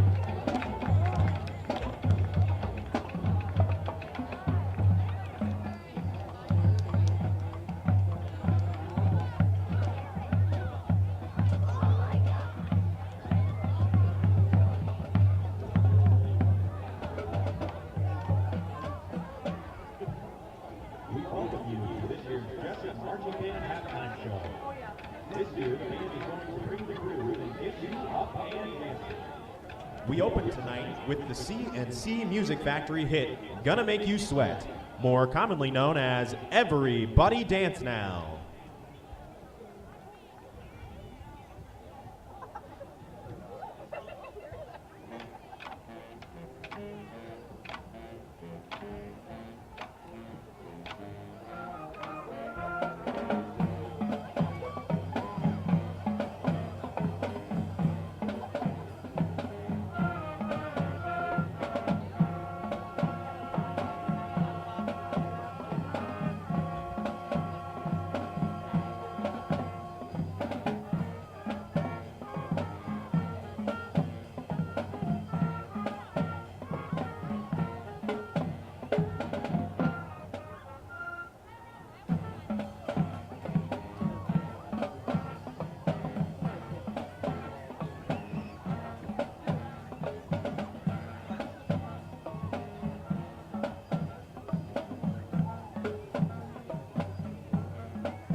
Now we'd like to get you to get up and dance. Our next piece features our amazing percussion section.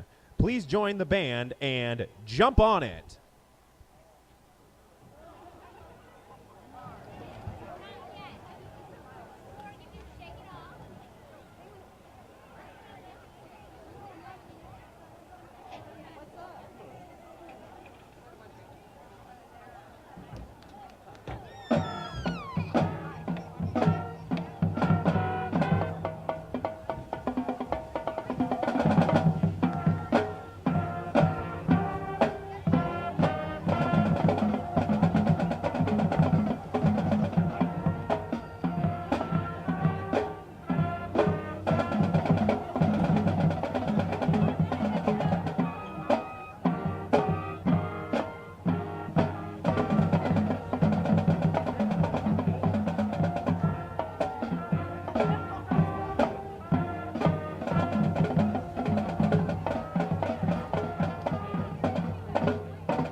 And to end our show this year, we are featuring our awesome Jesup High School cheerleaders.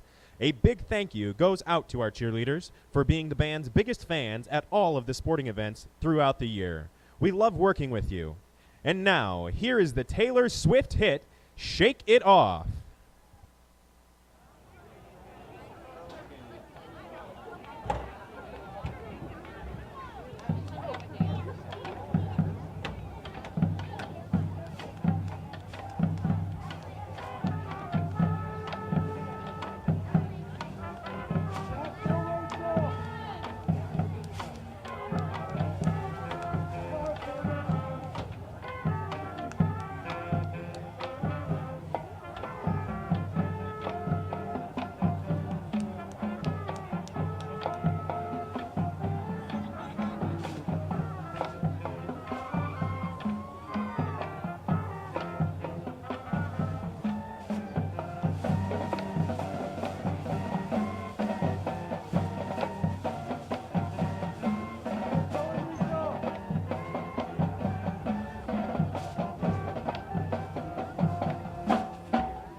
Let's hear it again for the Jesup High School Marching Band under the direction of Miss Molly Emerson.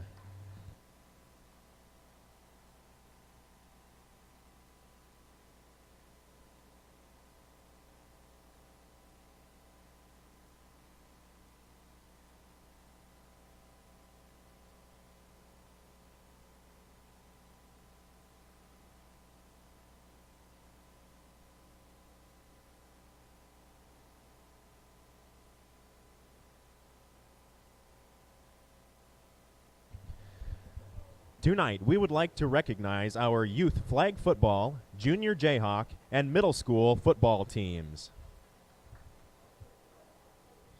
The flag football teams are made up of first and second graders or third and fourth graders. We have 70 kids participating this season. They will play a 6-game schedule this fall. Games are at 6:30 p.m. here on the game field. Volunteer coaches this year include Curtis Scares, Travis Bornman, Keith Neuring, Jeff Van Ree, Mitch Munson, Noah Jung, and Chris Jacobson. Many of our high school football players are helping coach or serving as game officials.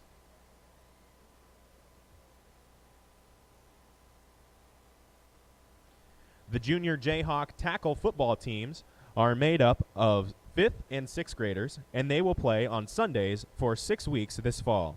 Ron Sadler is the coordinator of the teams. Coaches this year include Jason Sullivan, Ben Stevens, Chad Youngblood, and Eric Masteler.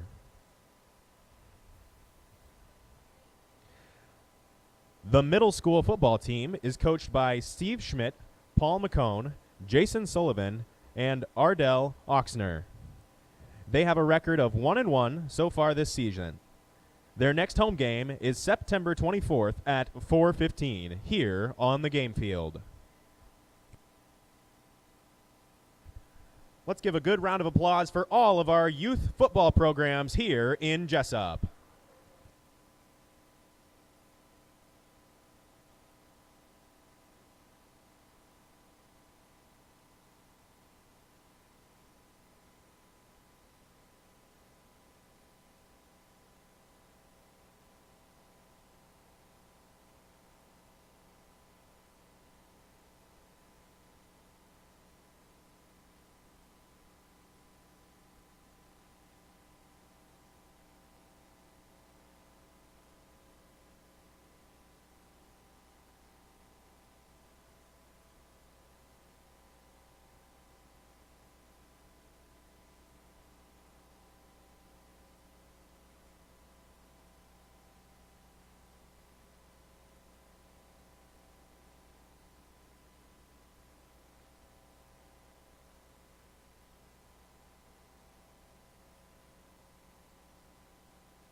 This is the Jayhawk Sports Network, powered by Heartland Technology.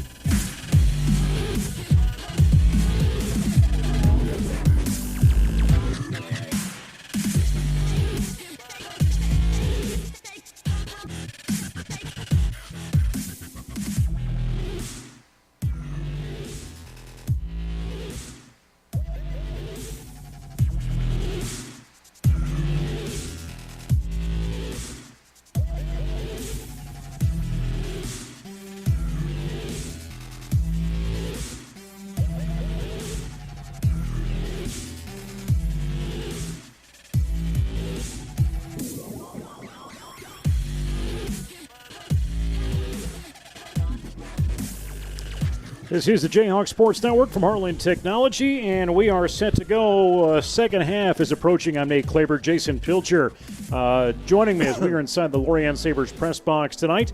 Thank you to Eric Clark on camera, as well as Anthony Baugh, our on-site producer, in his magical suitcase as he brings us to life here in Jesup on YouTube, as well as on Facebook Live. Jesup trailing right now in high school football to Denver, both with a record of 1-2 coming into tonight's week 4. 14-0 the score right now, as you can see on your screen. But Jason, first quarter was scoreless with both squads, and then Denver just found the ground game. They did. I don't know what their stats were, the yards were there at that second quarter, but they put quite a bit on the rushing side for their. We got down to right on the goal line, and we came up short, and they drove the ball basically 80 yards and came up short on a field goal attempt, so it kept us within 2 scores. But we kick off here the second half to Denver, so the defense got to come back out and get some stops right away and force a punt or a turnover. Obviously, it'd be nice to get a turnover, and we can take them over, and we need to get a scoring drive going on. Scoville and Hofer back to receive at about the 7-8 yard line in that north end of the field here in Jesup tonight. Flag is still. Yeah, still no win. It was kind of blowing a little bit there in the second quarter, but that's gone away. So right now that flag hasn't moved. Fresh 12 minutes set to kick things off. And Jesup is set, and there is the boot. Ryland Baugh, the sophomore. He gets that one to go. Very successful last weekend up at Central Springs.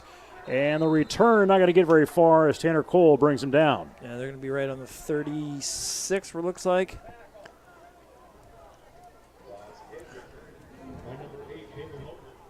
Yeah, be on the 37, so see what adjustments defensively Coach Sadler came up with. Hopefully we can get some penetration up front and stop their running game. We got to get in that gap and make sure we stay in that gap, that counter. We're going over. Going to come right side, get a run, and the Jayhawks will convert, but you still got a 5-yard carry on that. He did a nice job. We got back there again, and we just got to get in the backfield. We just got to get a hit on him, get him wrapped up in the backfield, not let him get that yards after he got hit.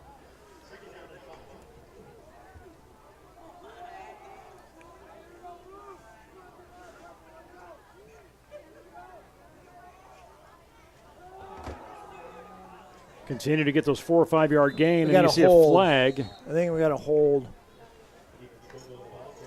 Normally that where the umpire threw the ball or threw the flag. Yeah, that came from the backfield. Yeah. So they're going to move the chains backwards, or actually move that stick backwards. Yeah.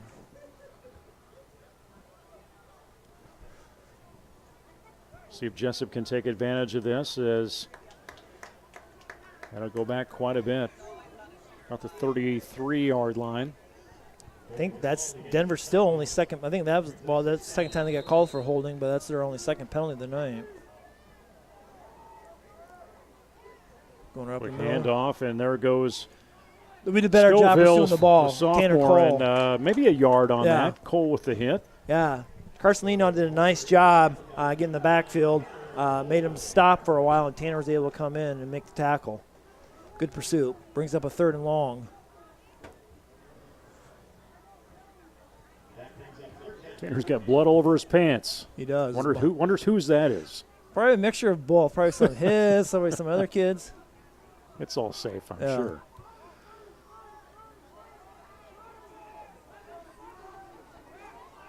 There's that shot. Going to go left side. Passing it downfield. Is there speed? And nice job. Way to go fueling. Yeah. Just flick away. Yeah, did a nice job going right with him, ran step for step, and knocked the ball away at the end. Pass intended for Kaylor Hofer, but you got to think that Brody Kresser was back there just ready to turn on the afterburners if he caught that.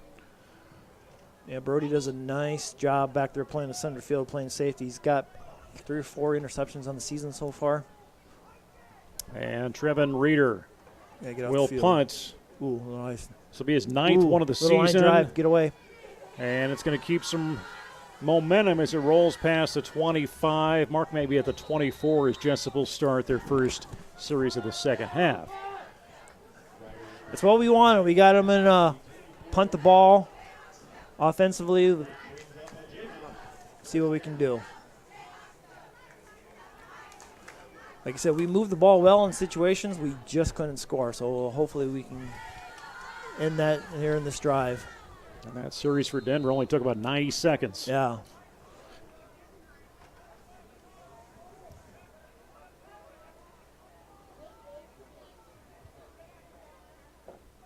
Pilcher, quick handoff to Della Gardell. Yeah. He keeps trucking, keeps those legs moving. He's going to get 5 yards.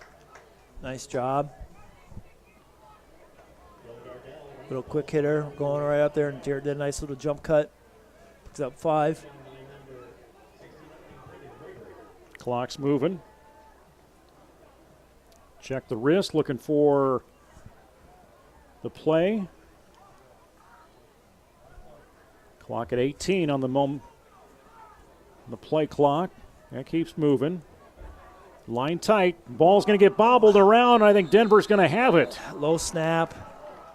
And Jace just kicked it up, and that ball, again, loose. And there is Isaac Bash to just jump on top of it. Yeah, we did not need that. It was like the drive in there in the first half. It's 2 plays, and we turned the ball over on a low snap.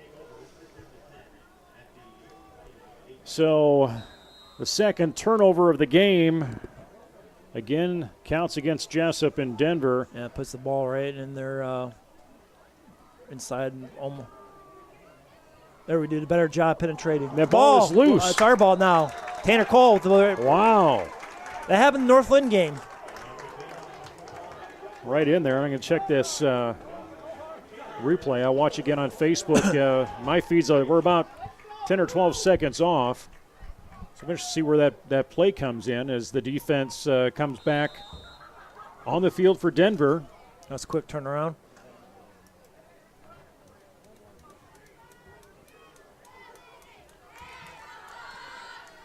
Yeah, Tanner was just coming on that right side, and I think Braden Powers, who was defending him, just thought the play was done, and Tanner just kept moving at it. Pilcher, option off to Della Gardell, nice cross the numbers, past the 30. Going to get a gain. Being about 2nd and 8, got 2 yards.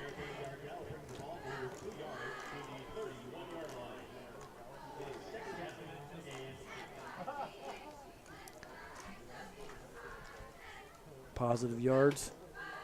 2nd down and 8. Ball's on that 31. Denver's going to spread out that backfield. They got 2 split to the right, 1 to the near side with Brody Kresser.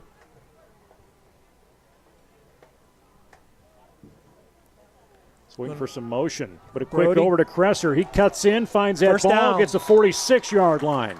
Little quick nice slant. Play. Yeah, a little quick slant to Brody. They're off the ball a little bit, gave him a little of a cushion. Inside shoulder throw. Brody picks up the first down. Move the chains. Jayhawk Sports Network tonight. Perfect night for football. Weather in the 50s. Partly cloudy, no wind. Yeah, it doesn't get better for high school football as a night like this. Just need Jayhawks to play some catch-up here, down 14-0.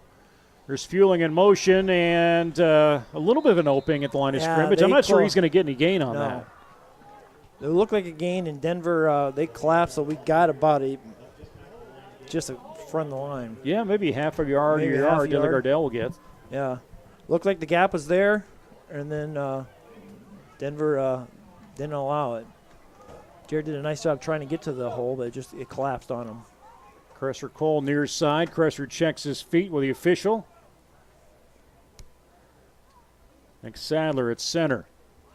Put Fueling into motion. Fake off to him, and Pilcher's going to go right side. Finds Delagardelle. He keeps going, keeps spinning, hangs onto that ball to the 45. Nice play by Jarrett.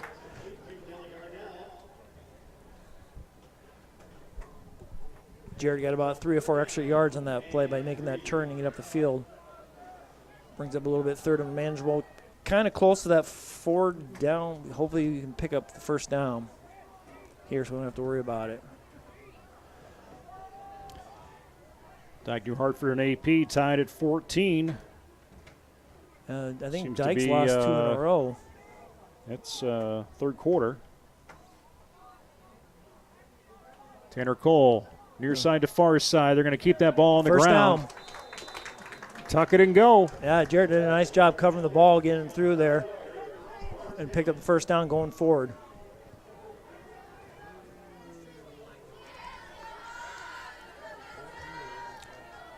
Dunkerton, I think, getting their first game in of the season tonight against Rockford. They're down 26-8. Is that up there, or I don't know? Can't remember. You know, Denver. I don't know. I don't know. I forgot to ask where where Dunkerton was playing tonight. Columbus over Central Springs right now, 35-0. The flag. Offsides, Denver? I'm not sure because Brody was up on the line. Denver was clapping. I don't know. They called us for a leak of procedure. I don't know. Here comes Sauer down there to see Yeah, what they're it backing is. us Yeah, up. they're going to move it back Jessup's way. Oh.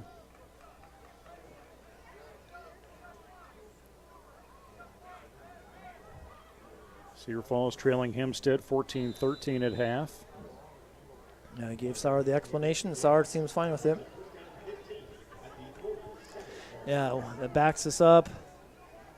Brings up a first and 15. They're still giving a nice cushion to Brody, but it's a far left hash. That's pretty nice. It'd be a big throw for Jace to make to that far left hash. Refueling into motion. Gonna go boot right or Go right, option flick it off to Delagardelle, and they saw that. Yeah. They stopped him cold. Yeah, Gonna they lose had- more yardage there. Second and very long.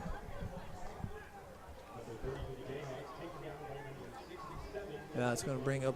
Yeah, it was right at the. So, yes, back to second and 15 still. Both teams have 3 Second timeouts. and 18, I guess. Yeah, that's a 3-yard loss. Ring 3 near side with Cole fueling And Cresser. Cresser there. Guessing that's McCollum back on that far side. Jason's going to roll out that way. Screen. Finds fueling. He finds a hole. Oh, And he's going to get flung down for Yeah, a 1-yard Besh. loss. that was a nice play. It looked like it was going to go. He cleared the line of scrimmage, and Besh made a nice play and got the tackle. Corbin gets through there. He's got a lot of grass in front of him to get a lot of yards. And Stevens brings in that play. Same setup offensively. Yeah.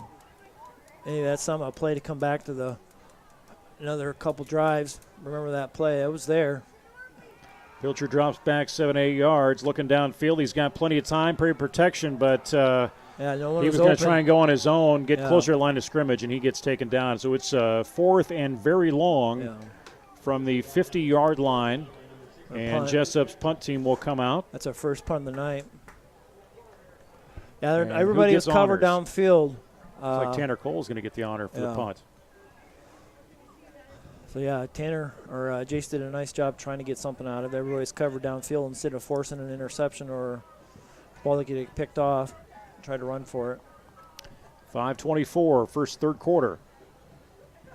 Looking at the blitz. Yep. Oh, looks like he's close to the line. Really close in there. Tanner gets that off in Nice time. punt. It's high. Get the time down Oh, there. good bounce. Keep it rolling. And Good. Brody will Nice watch punt. that go about to the 10, 11-yard line. That's where they'll spot it deep in Denver's territory. Yeah, And that was a good punt. we know Denver can move the ball from deep territory. Yeah. We'll see what adaptions they can make here on defense. Maybe force another turnover. Denver's turned it over twice. Jesup turned it over. Actually, Jessup's turned it over twice. Denver now has turned it over once. Yep. Back-to-back plays. We turned it over on a low snap. They turned around on a running play. They fumbled it. We picked it up. Tanner picked it up. So we had a drive going there. Stalled out. See if the defense can hold.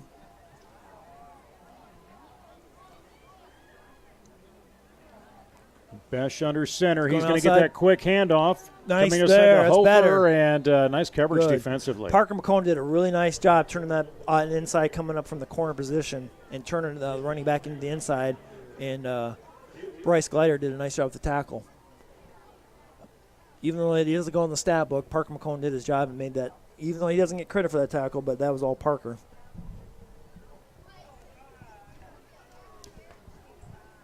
.440 to go. Things are moving along in this game. That Northland game, that was a long one. Yes, I'm not going to complain, but they haven't done that COVID.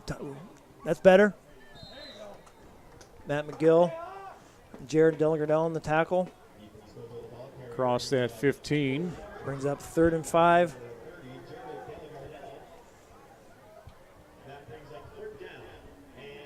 Caden Baumgartner exits the game for Denver Cyclones. They come out of that huddle with 28 to go on that play clock. And Let's they get will him bring off Hofer field. to the right side. One shoot out to the left. And a quick handoff. There we go. Oh, he went and outside. it's going to go keep. Betcher. Yeah. Bash is going to take it. Nice fake handoff. Fake and, handoff. He It's hung good. on to it, He quarterback moved. style. They're going to give him. Looked short here, but no, they don't. Guess they get the first down automatically. So they will give him the first down, about a 3 or 4 yard carry. We did a nice job. We took out the running back, but the quarterback kept the ball. It was a nice play, fake on their part.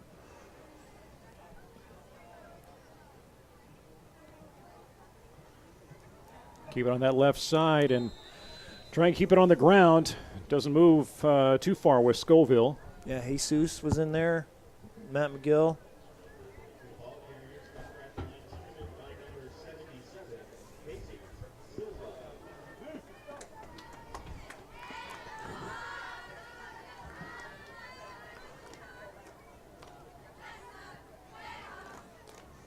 Second down at about 9. They go double left, up doubles on each side. Single. Oh, that running. Oh, High snap, but Bash is going to hang on to it, grab to that right hand. He gets past that first down marker, and Tanner Cole will bring him down just past the 50 into Jesup area. that looked like the running back got a little bit of a false start because it looked like it was the bad snap before that. It looked like he was rocking, but the quarterback Besh made a nice play in that high snap.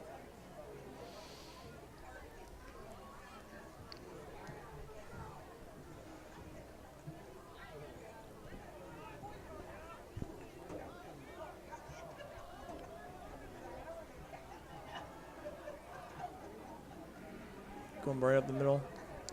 Bash again will hang on to it Yeah. and, just keeps chipping away. Yeah, we had him back, hit it behind the line of scrimmage. He did a spin move. We had him back line of scrimmage. So that's 62. Who's that for us? That's a. Have to look here. Oh, it was Merrick. I thought it was. Yeah, Merrick 62 had a nice hit in the backfield. Just couldn't wrap him up.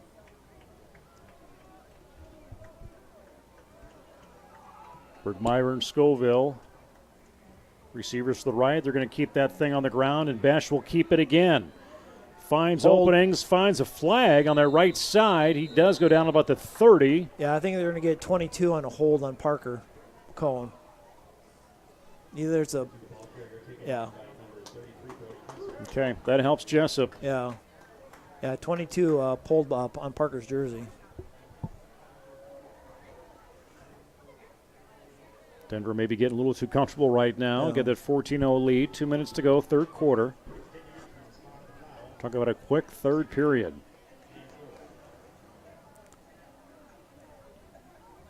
Off that brings it pretty much right back where they had it. Brings up 2nd and 5 because it's a spot foul. 2nd and 4. Eliminates that first down. Clock's moving. 2 right, 2 left. Well, Hard Tanner- snap, and Oh, Jesup trying to really run in there, and Carter even was gotta- keying on that quarterback. yeah, we got to pop up. We were down on the ground there, and we had a couple guys that were just sitting on the ground. They got to get back up and try to get the quarterback. He's still up.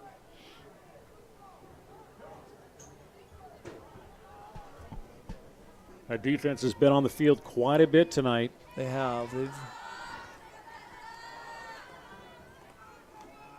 Silva comes off. Get him some water, get him some rest, get him back out there. Biggest player on the team. Minute 20, third quarter, That's and better. Besh is not going to make it too far. Yeah. He's going to get maybe a yard on Maybe. that. We did a better job getting it up front, turning the inside, and we made the tackle right at the line of scrimmage. Camden Oshner in with that stop. And was Jack Moss in on that too? I think it Was was that him out there? Merrick and Camden.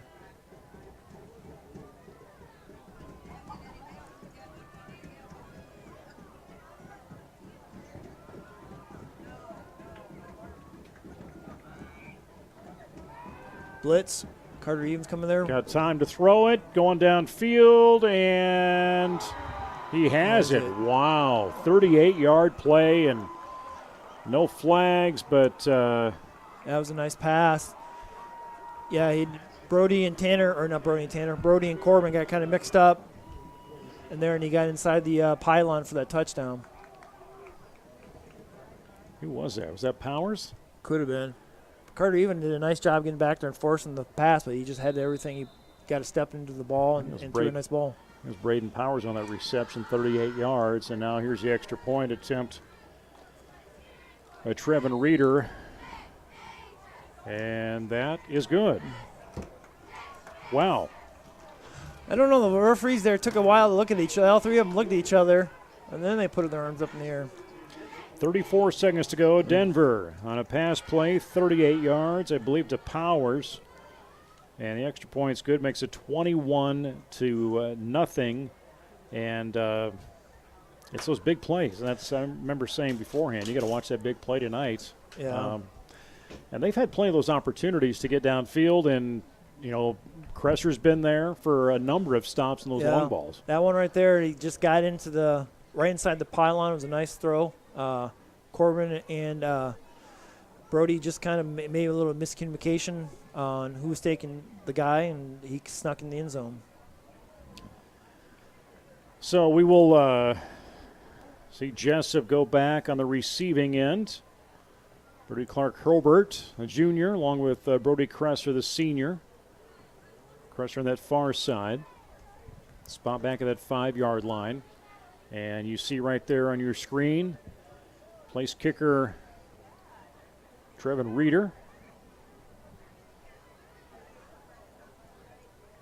He's booted that over 500 yards now this season. A strong leg on him. Yeah, 30 seconds left from this third quarter. So, yeah, this third quarter's gone by fast. Indoor end kick. Right to Cresser again.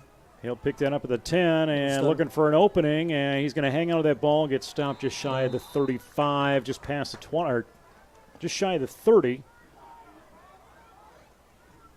Now move the change. Not much time left. Third period. No, we got to get a positive. Need to get a positive gain on first down. We don't want to go behind the chains for second down because this probably would end up being the last play of the third quarter.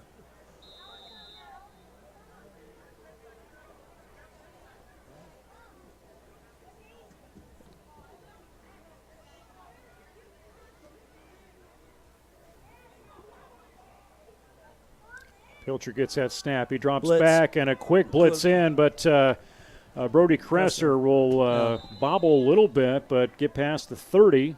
2 tacklers on him. A little quick screen. Brings it. So this would probably end to see what they want to do. Brandon Graber in on that stop. Continues to build his tackles on the season. Let the clock wind or see what they want to try. Quarter. So that completes 12 minutes in that third period, and Jesup gives up a touchdown with 34 seconds to go here in this third period. And Jason, how do you bounce back from that? You got 12 minutes. It's not impossible. It's not impossible. High school ball is a little bit different than college or pros. It's a little bit tougher to score 20. We need 21 at least and keep them from scoring. We still have all 3 timeouts. You hate to see if you just want to start throwing the ball down the field, but sometimes if you do that, maybe get a couple interference calls, move the ball down the field without time expiring. The only thing is you start throwing the ball around a little bit more, interceptions, balls get tipped, force a little bit, especially since now you're down 21. So a little bit urgency, a little bit more on the offense. They want to score, and they need to keep. Once they score, and then we're going to have to get the defense. We got to get 3 and outs, and we got to get some turnovers. So that brings up 2nd and 5 for the Jayhawks. If you have not done so, you should download the Varsity Bound app. That has full schedules and statistics. Booster Club paying that subscription this year for the school to allow the fans to get a chance to see that info. Corbin missed the block. We went for the quick screen to Brody Clark-Herbert. Read it kind of, and Corbin kind of didn't get the block, and they got the 3rd down. Brings up 3rd and 10. Jesup trying to march to the south.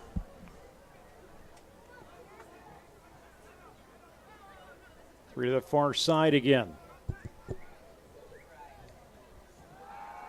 Delagardelle looking for someone to block, and there is Fueling. Fueling will get at the 30, and he's going to keep fighting and trying to spin. Goes about to the 36-yard line on that gain. Yeah, nice little catch by Corbin. Brings up a 3rd and 4th down, and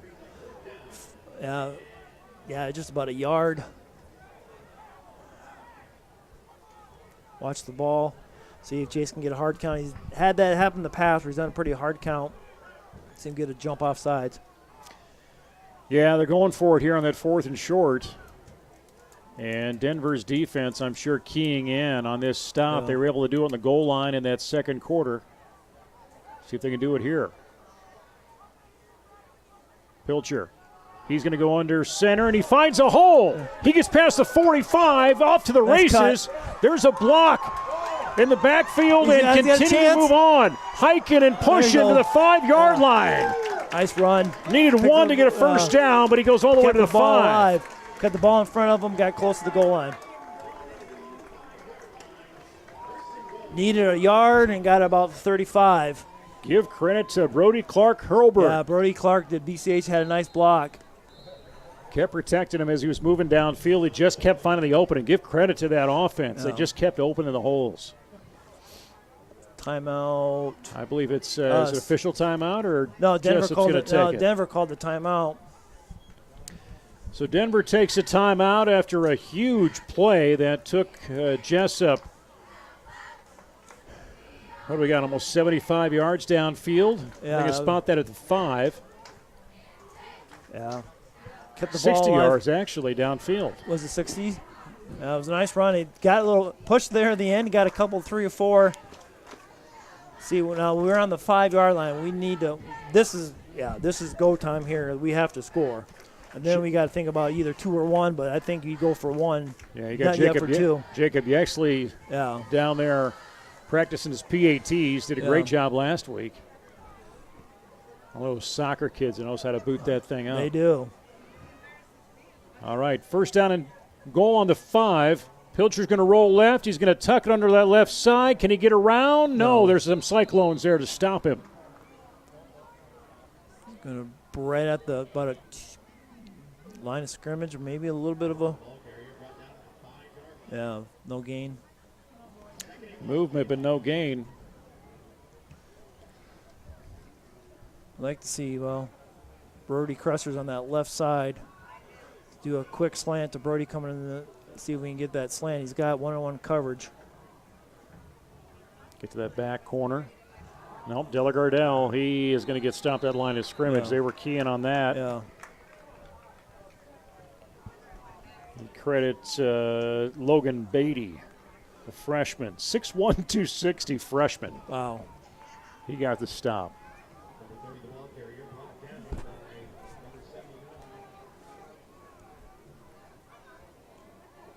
Nice night for football in Jesup, and 3rd down and goal on the 5. It remains. That's how this series started.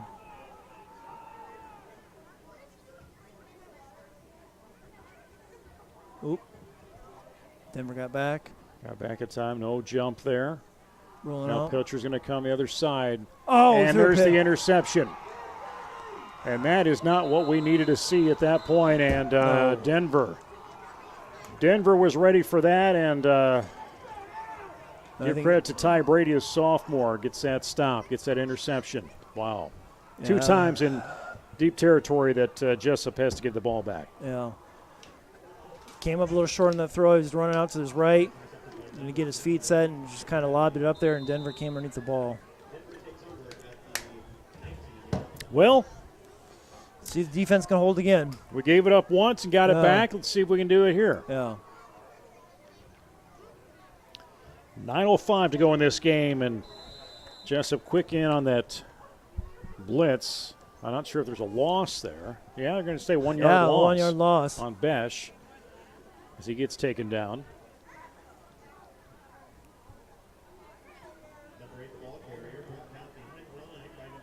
Yeah, Denver right now, I know they're 3 scores up, so right now they're not in any hurry to eat the clock up. So they're going to milk the clock as much as they can. They're not in no hurry. You can tell right now if you're watching on TV or in the stands. 11 seconds on that play clock. Just going to see that thing tick. Besh Pass. will drop back. Going to take it downfield, Ooh. and you could see Fueling had his eye on it, but he was 5 yards from it. Yep. This brings up a 3rd and long. See if we can force him to punt.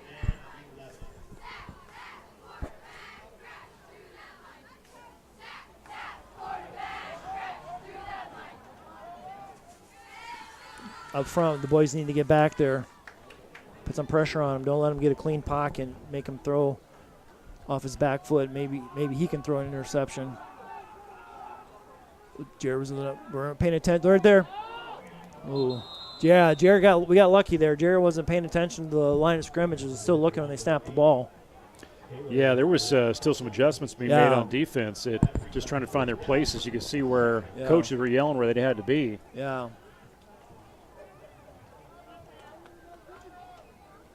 Put some pressure back here. See, we should get the ball in pretty good field position. Brody's just at the 45.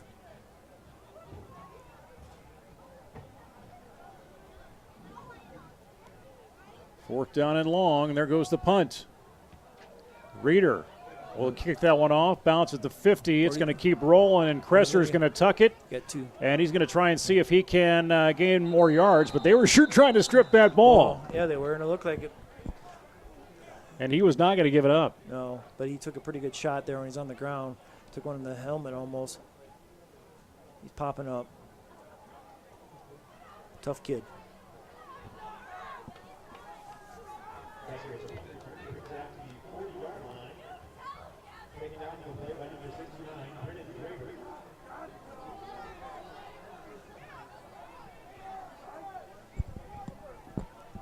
All right, Jesup gets the opportunity to get the ball back without Denver scoring.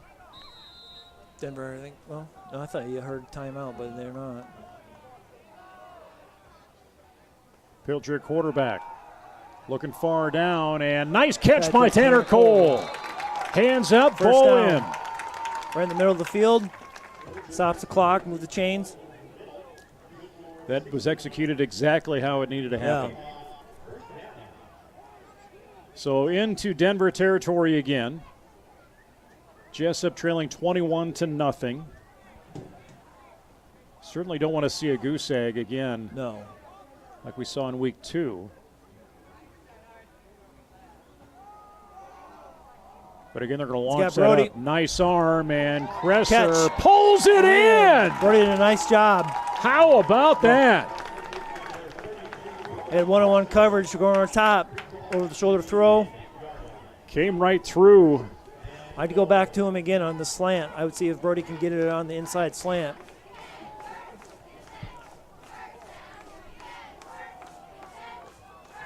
First to go on the 10. Discipline. Pilcher gets caught up a little bit, looking for somebody. He's going to tuck it and go down. Yeah. He wanted to get out of there trying to throw the ball. He looked at Brody the way they covered the slant. Couldn't get out of the pocket. Took about a 5-yard loss.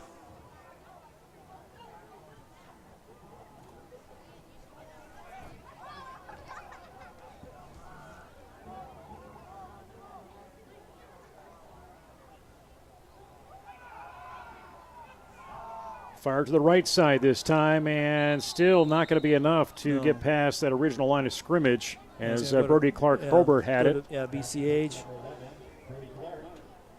Got it 5 yards on that one, so it brings up 3rd and 10 from the.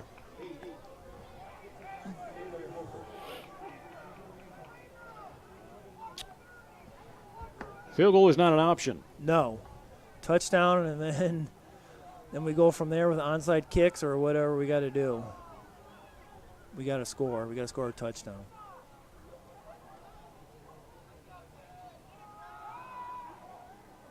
Got some time, almost too much time, and that ball is going to ricochet off the ground, and it was intended for Tanner Cole. Brings up 4th down. Jesup with 3 timeouts.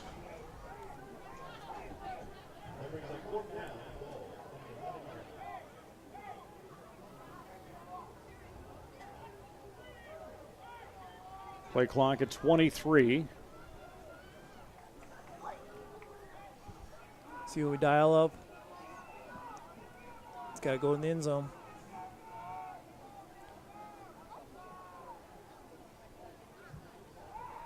Pilcher trying to find anybody open, anybody deep. Oh, that's a push. It's just out of reach. Out of reach to Went Tanner Cole. But no flag, and we will see the defense come back on the field. And it is 1st down and 10, as Denver will get it back on their own 10-yard line.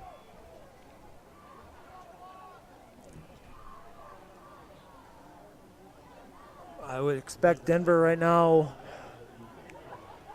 would probably run the ball, not look to do anything fancy, run the clock down. 6 minutes left. I wouldn't see him putting the ball in the air, but who knows? Going on that doubles on both sides, twins left and right. You're going right up the middle. Quarterback. Besh has it, and we're going to see continued coverage, continued blocking from Denver.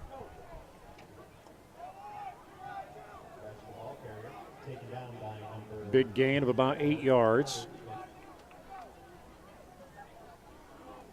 I'm going to guess we're going to see a steady diet of that. He handles the ball well. Set up a counter for him, which they haven't run that counter for a while. Probably set us up here. Hopefully the boys up front stay home.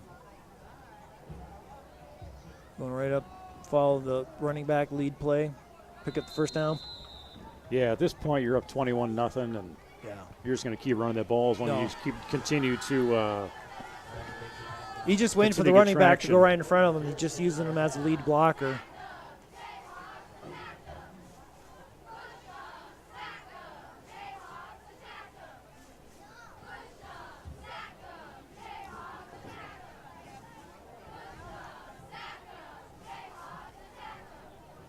He's going to bring it under 5 minutes, 1st and 10 for Denver going under the 5-minute mark. So we still have 3 timeouts. So, blitz in, trying to. Yeah, we anticipated well, and he went right up the other side. But yeah, Carter Even was shooting right in on that blitz, and timeout. Jesup will take their first of 3 timeouts in the second half. A little surprised they didn't take one on that 4th and long situation. Yeah, offensively. So, homecoming happens next week in Jesup. No dance, but you got royalty announcement going to happen on Wednesday. A little bit different. That usually happens on Friday, but gives the student body more chance to, I guess, reign over the week, I guess, or something like that. And they're going to take that in the gym, right? That's going to be. I think that's going to be the gym, and they're going to stream that on Facebook, and then just parents. Just parents, I think. And then Friday, they're going to do a pep rally out here, it sounds like, weather pending. That's just going to be the high school, just the high schoolers. Yeah. And then we'll put that on Jayhawk Sports Network is where that's going to be streamed for everybody else to watch it. No parade this year. Yeah, no parade, no. Well, you got to think, there should be minimal TPing out there with the commodity that toilet paper's in. They should really consider, that venture. Yeah, exactly. I don't think anybody wants to TP anything for homecoming at any school. Yeah, because right now, toilet paper is a hot commodity again. Which I'm still trying to figure out, but whatever. I had a thing on the news right now. They're bringing in importing him from other countries right now because we can't produce enough right now in the United States, I guess. So I guess we'll see how that goes. I don't know if bidet sales have gone up or not. Maybe. 4:49 to go. Jesup had 2 opportunities to get that ball in the end zone. Yeah, we had a couple, got right to the goal line a couple times, had some pretty good drives. Just haven't got lucky enough and made a couple mental mistakes of turning the ball over, not getting up front, getting the job done.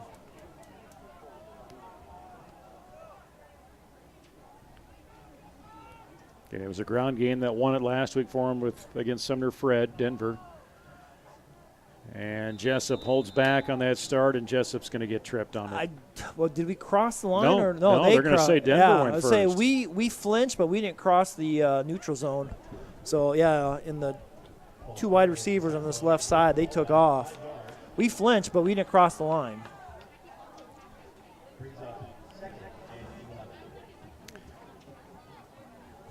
So ball on the 29. You just got to find some energy on that defense just to keep things going, prevent that score from getting any bigger. Maybe force a turnover. Yeah, I know. You want to make a tackle and try to strip the ball. Quick in motion, Going Besh pass. back to pass, and just not enough. Yeah, Brody was there step for step for him. Yeah, Braden Powers, a 205-pound, 6'2" junior, not enough speed. No, Brody was with him step for step.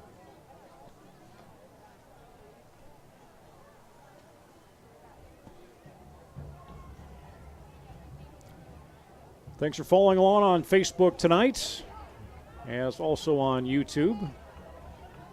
Always good to have people joining us in from across the country, watching family or just watching the Jayhawks. The more people watch that from other schools. Oh, nice job, Carson Lino got a sack. Lino in there to get him down for the loss. So called a timeout, Jayhawks. Yep, Sauer calls a timeout, stops the clock. That'll be the one timeout left here in the last 4.5 minutes. Yeah, I don't see them doing the stops like they did the first game, and I don't know if you noticed that at Hudson or at Central Springs if they were stopping. Last week they did they did last week the stops, but this week I don't know. I've been here with everything changing. Who knows what the rules have turned into? I don't know. Maybe it's the referee's discretion too. Who knows? Maybe since the bars are open now, they don't have to do it. Yeah, exactly. I was like, well, I guess if the college kids can head to the Hill or wherever they need to go, they just can't go. Can't go to Campus Town or the Ped Mall yet. No, yeah. So Ames and Iowa City will have to wait. Yeah. 21-0. And Anthony I saw those cookies out there earlier. Did you forget about them? Oh. So Anthony's bringing in this gallon Ziploc of cookies. I'm going to guess these are from Sarah Curry. From her mom, probably. Oh, no, or thank you. I do this all the Susie. time. Susie Curry. Yeah. And Susie is going to boot me. Did you get a cookie? I've had them before. They're awesome cookies. You're going to show me up that I'm sitting there eating cookies. No, you're fine. Well, I saw them sitting out there at the table, and I didn't want to say anything, but I saw the cheerleaders eating them. They look very the same. Yeah. I thought Sarah Curry or Susie Curry had done that. Yeah, Sarah Nolan's mom, Susie's a pretty good cook. Nice baker. Does a nice job for the cheerleaders and helps them out. Scotcheroos, though. She Yeah, makes some pretty good Scotcheroos. Yeah, that's pretty good. Little line drive punt. Bounce to the 49. He's going to take it on the hop. Let a hop. He'll jump out of bounds. Yeah, well, lucky he got out of bounds on that hop right there because I thought in high school rules if you hurdle a kid, it's a penalty. I could be wrong. I thought maybe that was the rule.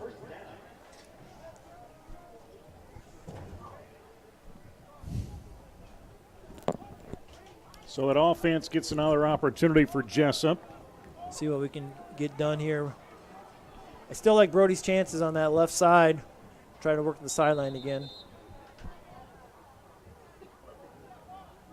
Referee is calling for a ball, I think. Maybe Denver's ball was still out there. They didn't take it off the field. I think that is. I don't think. Yeah, they got to give Denver's ball back to them. Yeah. That's a part of the thing too. Yeah.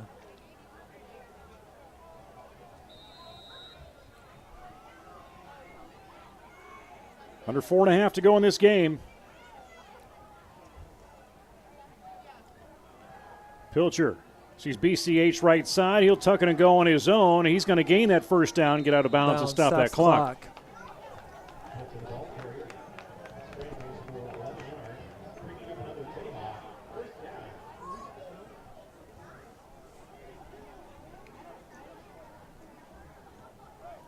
Got the first down, got the stop on the clock. Still hoping alive for a first score. Need something to work on for next week. A little bit momentum coming for the homecoming game. Going deep. He's got Parker McCone on the Parker flat. catches it at the 19. Keeps spinning, ducking and grooving, and he gets to the 4.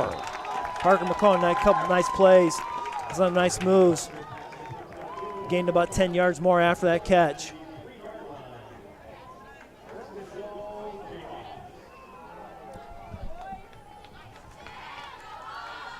Well, this is not the closest they've been. No, we've been here a handful of times tonight. We just haven't put the hay in the barn, like old Hayden Fry would say. 5-yard line, and Pilcher snakes in and out, finds the goal line. Touchdown. Get a score. 3:49 to go.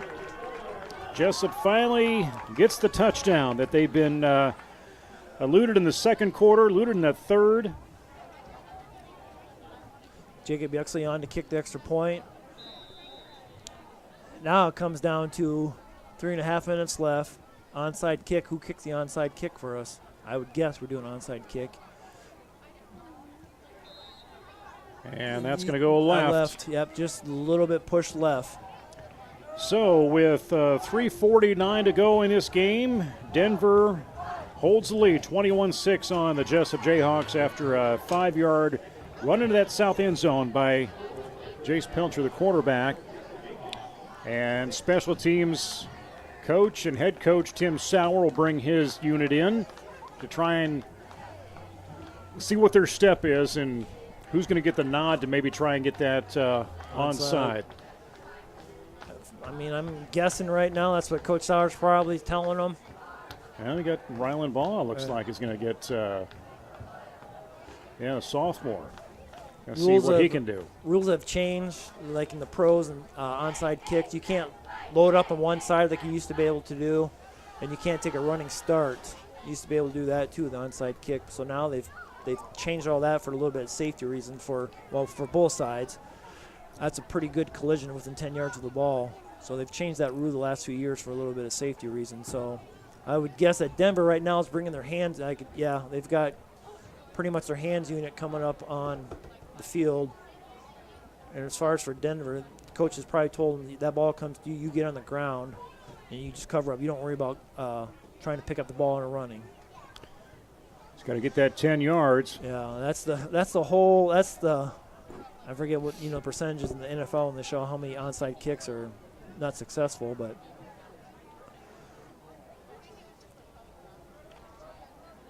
you used to be able to right there. You used to be able, some kids would go up and just kick the ball right when they're in the huddle. Now you can't do that. Rylan, that soccer-style kicker. Yeah. 3:49 to go. Trying to get the top of the ball, little bounce right. Oh, it's close. And, that might be our ball. It's right down on the ground. Bouncing around. Whoever comes up with it. I think Denver does have it. That was a nice try. Yeah, you want to try and keep that maybe a little bit lower on the roll, but Denver does have that. Yeah, that was a nice try that was a nice kick. Rylan did a nice kick right there. That was nice. We had a chance. Ball just didn't bounce out in front, and the kid from Denver was able to scoop the ball back up.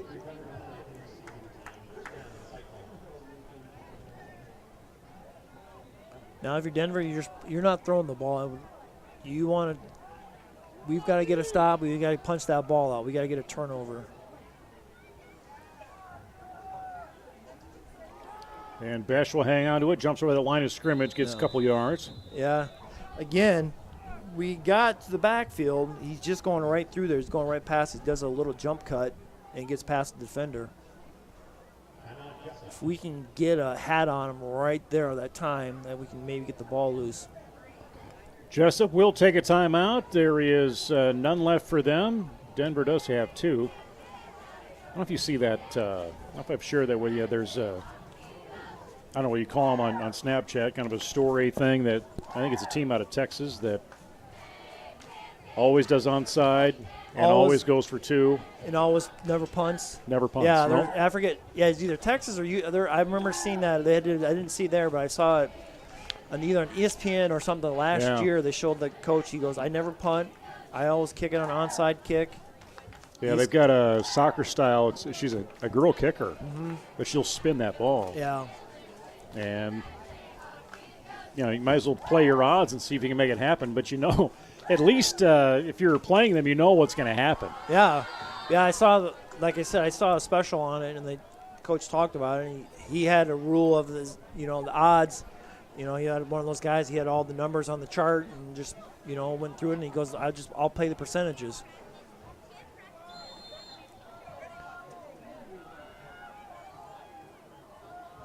Oh, jumps. There we go. Back him out 5. We need that. Denver line getting a little tired. Yeah. Move that back.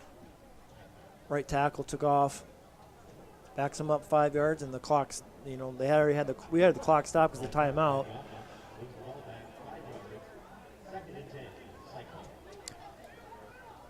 So 2nd and 11. That ball is at the 46. And this is a season that each week these teams continue to evolve from, where they're at on the field and who their personnel is, and it's just different this year for as late as things started and not getting to practice as much as they have been used to. Going outside. Denver will get across that line of scrimmage just short, He's gonna be short. with Scoville just short of that first down. He's going to probably see that spot at about the 46-yard line. He had a nice gain. He got around the right side. He had a full steam. Tanner Cole got the tackle. 3rd down. He didn't want to bounce it off too far outside because he wanted to go out of bounds and stop the clock, so he did it. Denver's guy did a nice job there keeping the ball in the middle of the field. Right now they would probably be pretty close to 4-down territory right now. I would guess that they would probably go 4 downs.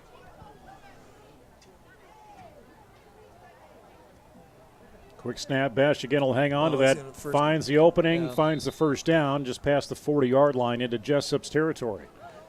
He's a patient runner. He's fast, but then he waits. He would probably be he's a really good athlete. So I guess if they had I don't say better quarterback, but he's a really good running quarterback. He does a nice job watching the hole, and then he's very patient. I guess that's weird. He's a patient runner.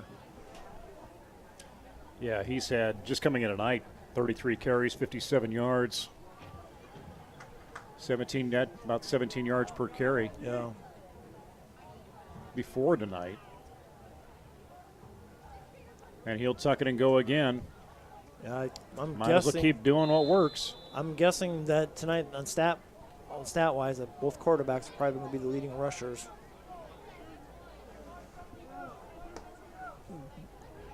It's going to bring up 2nd and 3, or long 3, good 4.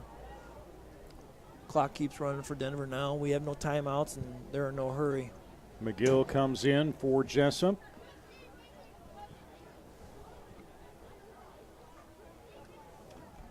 Clock's at 1:40 to go in this game. Both teams 1-2 coming into tonight. Going that little jet counter. It's going to be close. Going to be short. John Bergmeyer on the carry. Jesus Silva in to help stop that, along with Tanner Cole. Yeah. It's going to be 3rd down, but it's going to, next time when they snap the ball, it's going to be well down to below a minute. Yeah, they will continue to take their time, make some adjustments on some personnel.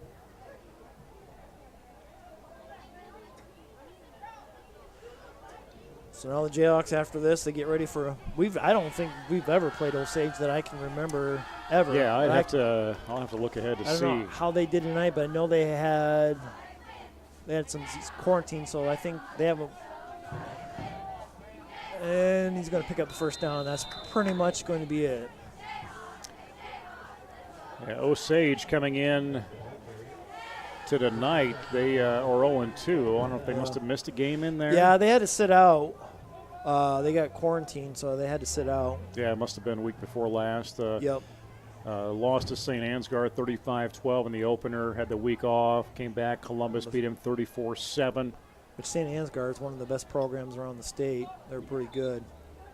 So that's no losing to St. Ansgar. Yeah, they were supposed to play Clear Lake on September 4th, and that didn't happen. And yeah, Clear Lake ended up playing Iowa City Regina because they both had games because Iowa City can't play games in there right now. so Osage looks like that's in the third quarter, leading Sumner Fred right now 14-13. So clock will wind down, and that's the horn, and Jesup will go to 1-3 on the season and take Denver to 500 at 2-2 with a 21-6 win over Jesup tonight. Denver scored twice in that second quarter. Scoville with a 4-yard run in. PAT was good by Trevin Reeder. 6:26 to go in that first half. Powers with a 10-yard run. Extra point was good. 14-0 at halftime. Third quarter, Denver again scores with Powers, 38-yard. Big pass play that time. 21-6 with the extra point, and then Jace Pilcher, a 5-yard run into that end zone. 3:49 to go in the fourth quarter. Extra point, no good, and that's where we ended up at 21-6. But a lot of missed opportunities within. It's not even saying the red zone, but even deeper than that, opportunities to score for Jesup. Yeah, I mean we had a lot of chances. We had at least 3 or 4 drives that looked like it was going to get some scoring drives, but we just came up short. Hopefully we get a full week of practice. We come here, play Osage, which we don't really know much about them. I know they've got a pretty good quarterback and running back. I know they've got a couple good athletes.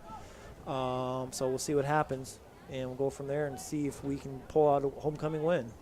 Yeah, their quarterback, senior quarterback, 14 yards per throw. He's got a touchdown, and he's thrown 4 interceptions this year. So, but they're still trying to find themselves. Had a week off, supposed to play, a big school like Clear Lake, but get a chance to. I'm not sure how much chance they had to regroup or totally not sure. even involved during that point. Hopefully we get, we have some kids banged up right now, some key opponents or components for us. See if we can get those guys healthy, be able to come back next week and play. So Osage next week, and then the rest of the schedule looks like this as it'll go on the road at Columbus on October the 2nd, at Sumner Fred on October the 9th, and then you look at October 16th as the first day of playoffs, and everybody in the state of Iowa gets to be in the playoffs this year. Any final thoughts, Jason, as we close out tonight with Denver with the win 21-6 over Jesup? We've played well. We just haven't had a couple breaks go our way. We made a couple mental mistakes. They're close. They're playing hard, and hopefully next week we get a win.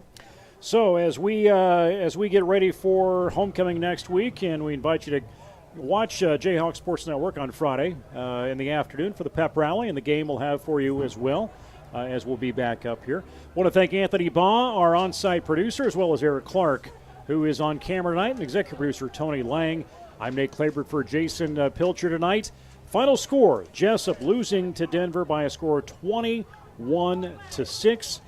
To follow this entire game or want to watch it again or other games that we've had, you can go to our Facebook page on the video section or go to our YouTube channel. This is the Jayhawk Sports Network from Heartland Technology with music courtesy of bensound.com. Go Jayhawks and be safe.